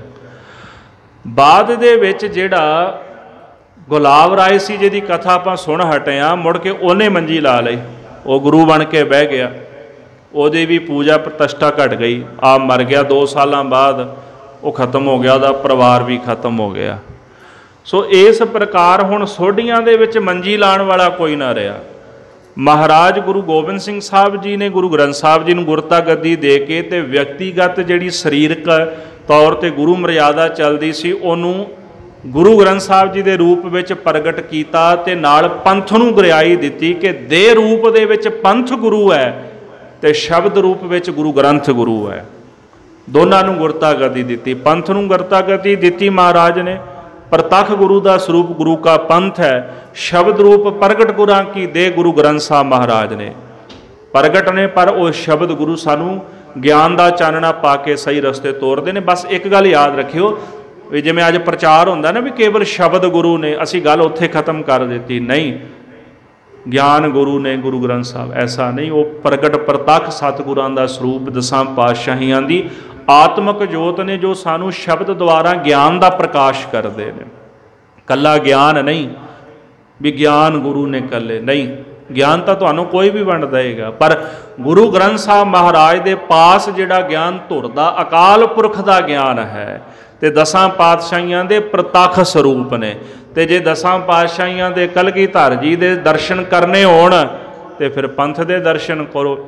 ਮਹਾਰਾਜ ਜੋ ਬਚਨ ਭਾਈ ਨੰਦ ਲਾਲ ਜੀ ਨੇ ਕੀਤੇ ਨੇ ਨਾ, ਜੇ ਆਪਾਂ ਉਹਨਾਂ ਬਚਨਾਂ ਤੇ ਭਰੋਸਾ ਕਰੀਏ, ਭਾਈ ਨੰਦ ਲਾਲ ਜੀ ਨੇ ਰਹਿਤਨਾਮਿਆਂ ਵਿੱਚ ਬਚਨ ਲਿਖਿਆ। ਕਲਗੀਧਰ ਜੀ ਕਹਿਣ ਲੱਗੇ ਵੀ ਜੇ ਕਿਸੇ ਨੇ ਮੇਰੇ ਦਰਸ਼ਨ ਕਰਨੇ ਹੋਣ ਤੇ ਉਹ ਗੁਰੂ ਗ੍ਰੰਥ ਸਾਹਿਬ ਜੀ ਦੇ ਦਰਸ਼ਨ ਕਰੇ, ਜੇ ਕਿਸੇ ਨੇ ਮੇਰੇ ਨਾਲ ਬਚਨ ਵਿਲਾਸ ਕਰਨੇ ਨੇ ਤੇ ਗੁਰੂ ਗ੍ਰੰਥ ਸਾਹਿਬ ਮਹਾਰਾਜ ਦੀ ਬਾਣੀ ਪੜ੍ਹੇ। ਜਿਹੜੀ ਬਾਣੀ ਪੜ੍ਹਦੀ ਉਹ ਬਚਨ ਵਿਲਾਸ ਕਰਨੇ ਨੇ। ਤੇ ਜਿਸ ਸਿੱਖ ਨੇ ਮੇਰਾ ਉਪਦੇਸ਼ ਸੁਣਨਾ ਉਹ ਬਹਿ ਕੇ ਗੁਰੂ ਗ੍ਰੰਥ ਸਾਹਿਬ ਜੀ ਦੀ ਕਥਾ ਸੁਣੇ। ਮੇਰਾ ਉਪਦੇਸ਼ ਹੈ, ਜਿਹਦੇ ਅੰਦਰ ਚਾਹੁੰਦਾ ਮੇਰੇ ਬਚਨ ਸੁਣਨ ਦੀ ਵੀ ਉਹ ਗੁਰੂ ਗ੍ਰੰਥ ਸਾਹਿਬ ਦੀ ਕਥਾ ਸੁਣੇ। ਜਿਹਦੇ ਅੰਦਰ ਚਾਹੁੰਦਾ ਮੇਰੇ ਨਾਲ ਗੱਲਾਂ ਕਰਨ ਦੀ, ਜਿਹੜੀ ਆਪਾਂ ਬਾਣੀ ਪੜ੍ਹਦੇ ਹਾਂ ਨਾ ਉਹ ਗੱਲਾਂ ਕਰਨੇ ਆਪਾਂ ਮਹਾਰਾਜ ਦੇ ਨਾਲ, ਬਸ ਸਾਡੀ ਭਾਵਨਾ ਨਹੀਂ ਹੁੰਦੀ ਉੱਦਾਂ ਦੀ। ਭਾਈ ਸਾਹਿਬ ਭਾਈ ਵੀਰ ਸਿੰਘ ਜੀ ਨੇ ਇੱਕ ਬੜਾ ਸੋਹਣਾ ਬਚਨ ਲਿਖਿਆ। ਭਾਈ ਸਾਹਿਬ ਜੀ ਕਹਿੰਦੇ ਨੇ ਵੀ ਖੂਹ 'ਚ ਇੱਟਾਂ ਨਾ ਪਾਇਆ ਕਰੋ, ਵੀ ਜਦੋਂ ਆਪਾਂ ਨਿਤਨੇਮ ਕਰਦੇ ਹਾਂ ਵੀ ਖੂਹ 'ਚ ਇੱਟਾਂ ਨਾ ਪਾਇਆ ਕਰੋ। ਇਹ ਸਮਝਿਆ ਕਰੋ ਤੇ ਇਹ ਮਨ ਵਿੱਚ ਧਾਰ ਲਓ ਕਿ ਜਿਹੜੀ ਅਸੀਂ ਬਾਣੀ ਪੜ੍ਹ ਰਹੇ ਹਾਂ ਅਸੀਂ ਗੁਰੂ ਸਾਹਿਬ ਨੂੰ ਬਾਣੀ ਸੁਣਾ ਰਹੇ ਹਾਂ, ਵੀ ਤੁਹਾਡੀ ਇਹ ਭਾਵਨਾ ਬਣੀ ਹੋਣੀ ਚਾਹੀਦੀ ਹੈ। ਤਾਂ ਹੀ ਮਹਾਰਾਜ ਕਲਗੀਧਰ ਜੀ ਕਹਿੰਦੇ ਜੇ ਬਚਨ ਕਰਨੇ ਨੇ ਤੇ ਗੁਰੂ ਗ੍ਰੰਥ ਸਾਹਿਬ ਜੀ ਦੀ ਬਾਣੀ ਪੜ੍ਹੋ, ਦਰਸ਼ਨ ਕਰਨੇ ਨੇ ਗੁਰੂ ਗ੍ਰੰਥ ਸਾਹਿਬ ਦੇ ਦਰਸ਼ਨ ਕਰੋ, ਪ੍ਰਤੱਖ ਦੀਦਾਰ ਕਰਨੇ ਖਾਲਸੇ ਦੇ ਵੀ ਦੀਦਾਰ ਕਰੋ, ਖਾਲਸੇ ਦੇ ਦੀਦਾਰ ਗੁਰੂ ਕੇ ਦੀਦਾਰ ਨੇ। ਤਾਂ ਹੀ ਪਰਚਾ ਸ਼ਬਦ ਕਾ ਦੀਦਾਰ ਖਾਲਸੇ ਕਾ ਪੂਜਾ ਕਾਲ ਕੀ ਕਹਿੰਦੇ ਆ ਨਾ, ਇਸੇ ਕਰਕੇ ਕਿਹਾ ਜਾਂਦਾ ਹੈ।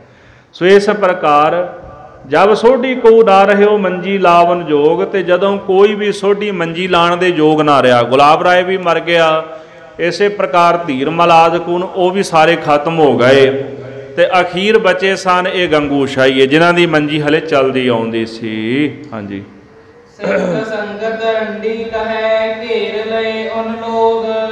ਹੁਣ ਇਹਨਾਂ ਨੇ ਆਖਿਆ ਵੀ ਤੁਹਾਡਾ ਗੁਰੂ ਤਾਂ ਕੋਈ ਹੈ ਨਹੀਂ, ਵੀ ਤੁਸੀਂ ਤਾਂ ਗੁਰੂ ਤੋਂ ਰਹਿਤ ਹੋ, ਗੁਰੂ ਤੋਂ ਹੀਣੇ ਹੋ। ਤੇ ਇਹਨਾਂ ਨੇ ਸੰਗਤਾਂ ਨੂੰ ਘੇਰ ਲਿਆ। ਜਦੋਂ ਤੁਹਾਡਾ ਗੁਰੂ ਹੀ ਕੋਈ ਨਹੀਂ ਤੇ ਤੁਸੀਂ ਕਿਹਦੇ ਮਗਰ ਜਾਓਗੇ? ਆਓ ਸਾਡੇ ਕੋਲ, ਅਸੀਂ ਤੁਹਾਨੂੰ ਉਪਦੇਸ਼ ਦਿੰਦੇ ਹਾਂ।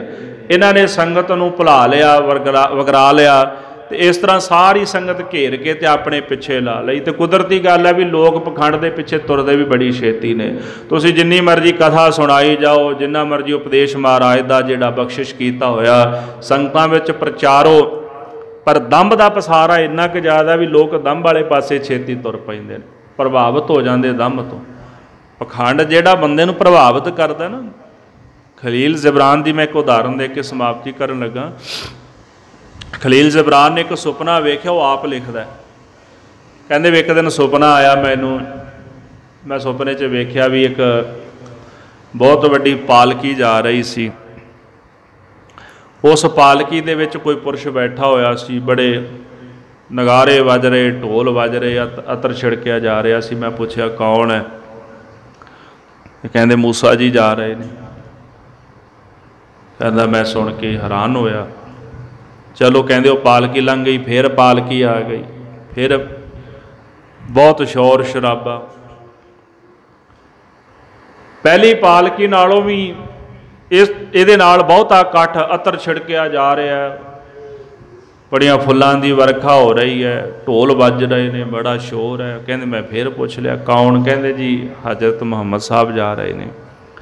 ਕਹਿੰਦੇ ਫਿਰ ਇੱਕ ਪਾਲਕੀ ਆਈ, ਟੁੱਟੀ ਜੀ ਪਾਲਕੀ, ਨਾ ਕੋਈ ਅਤਰ ਛਿੜਕਣ ਵਾਲਾ, ਨਾ ਕੋਈ ਫੁੱਲ ਗਲ 'ਚ ਪਾਉਣ ਵਾਲਾ, ਨਾ ਕੋਈ ਫੁੱਲਾਂ ਦੀ ਵਰਖਾ ਕਰਨ ਵਾਲਾ, 4 ਕੁ ਬੰਦੇ ਨਾਲ ਜਿਨ੍ਹਾਂ ਪਾਲਕੀ ਚੁੱਕੀ ਹੋਈ। ਪਰ ਹੈਰਾਨਗੀ ਦੀ ਗੱਲ ਵੀ ਉਸ ਪਾਲਕੀ ਵਿੱਚ ਬੈਠਾ ਹੋਇਆ ਪੁਰਸ਼ ਬੜਾ ਪ੍ਰਤਾਪੀ ਸੀ। ਉਹਦੇ ਚਿਹਰੇ 'ਤੇ ਇੰਨਾ ਕੁ ਪ੍ਰਤਾਪ, ਇੰਨਾ ਕੁ ਚਾਨਣ ਸੀ ਵੀ ਮੈਂ ਦੰਗ ਰਹਿ ਗਿਆ ਵੇਖ ਕੇ। ਪਾਲਕੀ ਭਾਵੇਂ ਟੁੱਟੀ ਹੈ, ਕੋਈ ਸੈਂਟ ਪਾਉਣ ਵਾਲਾ ਨਹੀਂ, ਕੋਈ ਫੁੱਲਾਂ ਦੀ ਮਾਲਾ ਪਾਉਣ ਵਾਲਾ ਨਹੀਂ, ਬੰਦਿਆਂ ਦਾ ਇਕੱਠ ਵੀ ਨਹੀਂ, ਵੀ 4 ਕੁ ਬੰਦੇ ਨਾਲ। ਕਹਿੰਦਾ ਮੈਂ ਹੈਰਾਨ ਹੋਇਆ ਵੀ ਇਹਦੇ ਨਾਲ ਦਾ ਇਕੱਠ ਜ਼ਿਆਦਾ ਹੋਣਾ ਚਾਹੀਦਾ ਸੀ ਪਹਿਲੀਆਂ ਪਾਲਕੀਆਂ ਨਾਲੋਂ ਵੀ। ਤੀਜੀ ਪਾਲਕੀ ਪਹਿਲੀ ਨਾਲ ਘੱਟ ਸੀ, ਦੂਜੇ ਨਾਲ ਉਹਦੇ ਨਾਲੋਂ ਵੀ ਜ਼ਿਆਦਾ। ਕਹਿੰਦਾ ਮੈਂ ਪੁੱਛ ਬੈਠਾ ਜਿਹੜੇ ਪਾਲਕੀ ਚੁੱਕਣ ਵਾਲੇ ਸਨ, ਹੁਣ ਇਹ ਕੌਣ ਹੈ?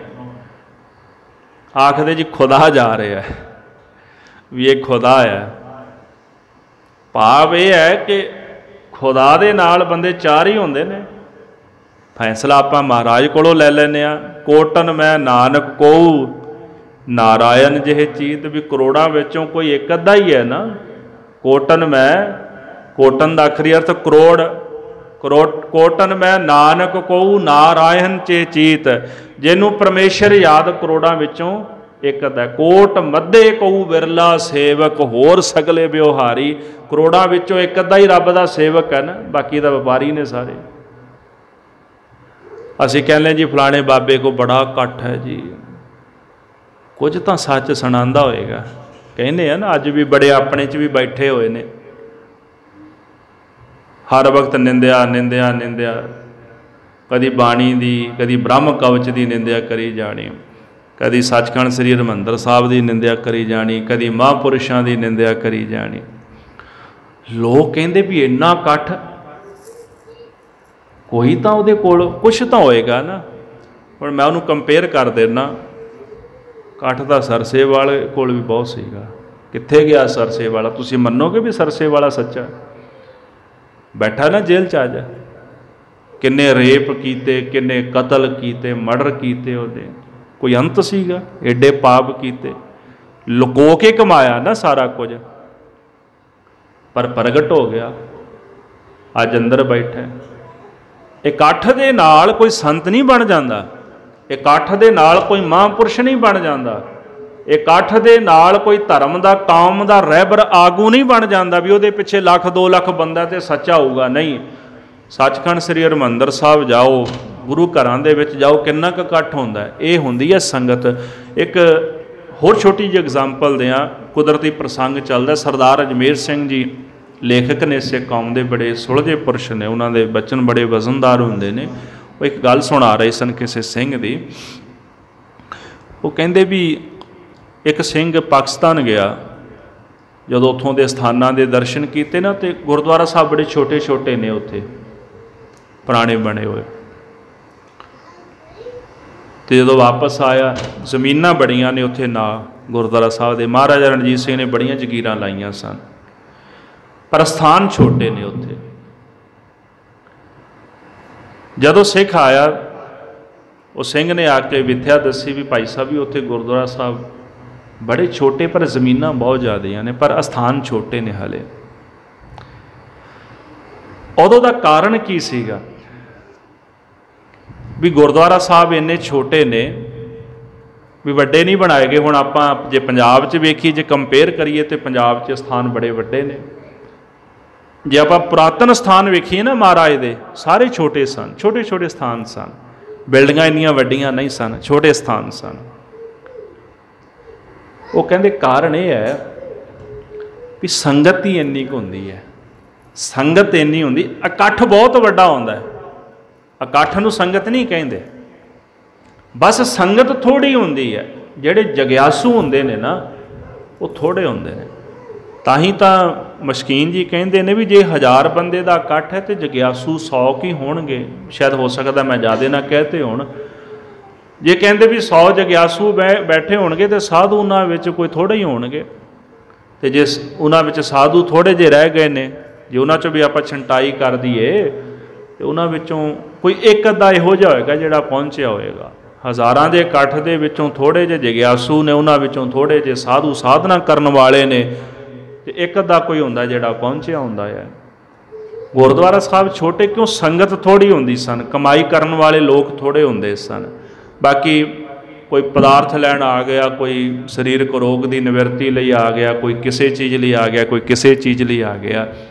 ਪਰ ਜਦੋਂ ਆਪਾਂ ਇੱਕ ਬਚਨ ਪੜ੍ਹਦੇ ਹਾਂ ਸੁਖਮਨੀ ਸਾਹਿਬ ਦਾ ਕਿ ਮਨੁੱਖ ਨੂੰ ਪਦਾਰਥ ਦੀ ਲੋੜ ਹੁੰਦੀ ਹੈ, ਜੈਸੇ ਕਹਿੰਦੇ ਨਾ ਵੀ ਜੇ ਕੋ ਆਪਣਾ ਦੁੱਖ ਮਿਟਾਵੈ ਹਰ ਹਰ ਨਾਮ ਹਿਰਦੈ ਸਦਗਾਵੈ, ਜੇ ਕੋ ਆਪਣੀ ਸੋਭਾ ਲੋਰੈ ਸਾਧ ਸੰਗੇ ਹੋਮੈ ਛੋਰਾ, ਜੇ ਕੋ ਜਨਮ ਮਰਨ ਤੇ ਡਰੈ ਸਾਜਨਾ ਕੀ ਸਰਨੀ ਪਰੈ।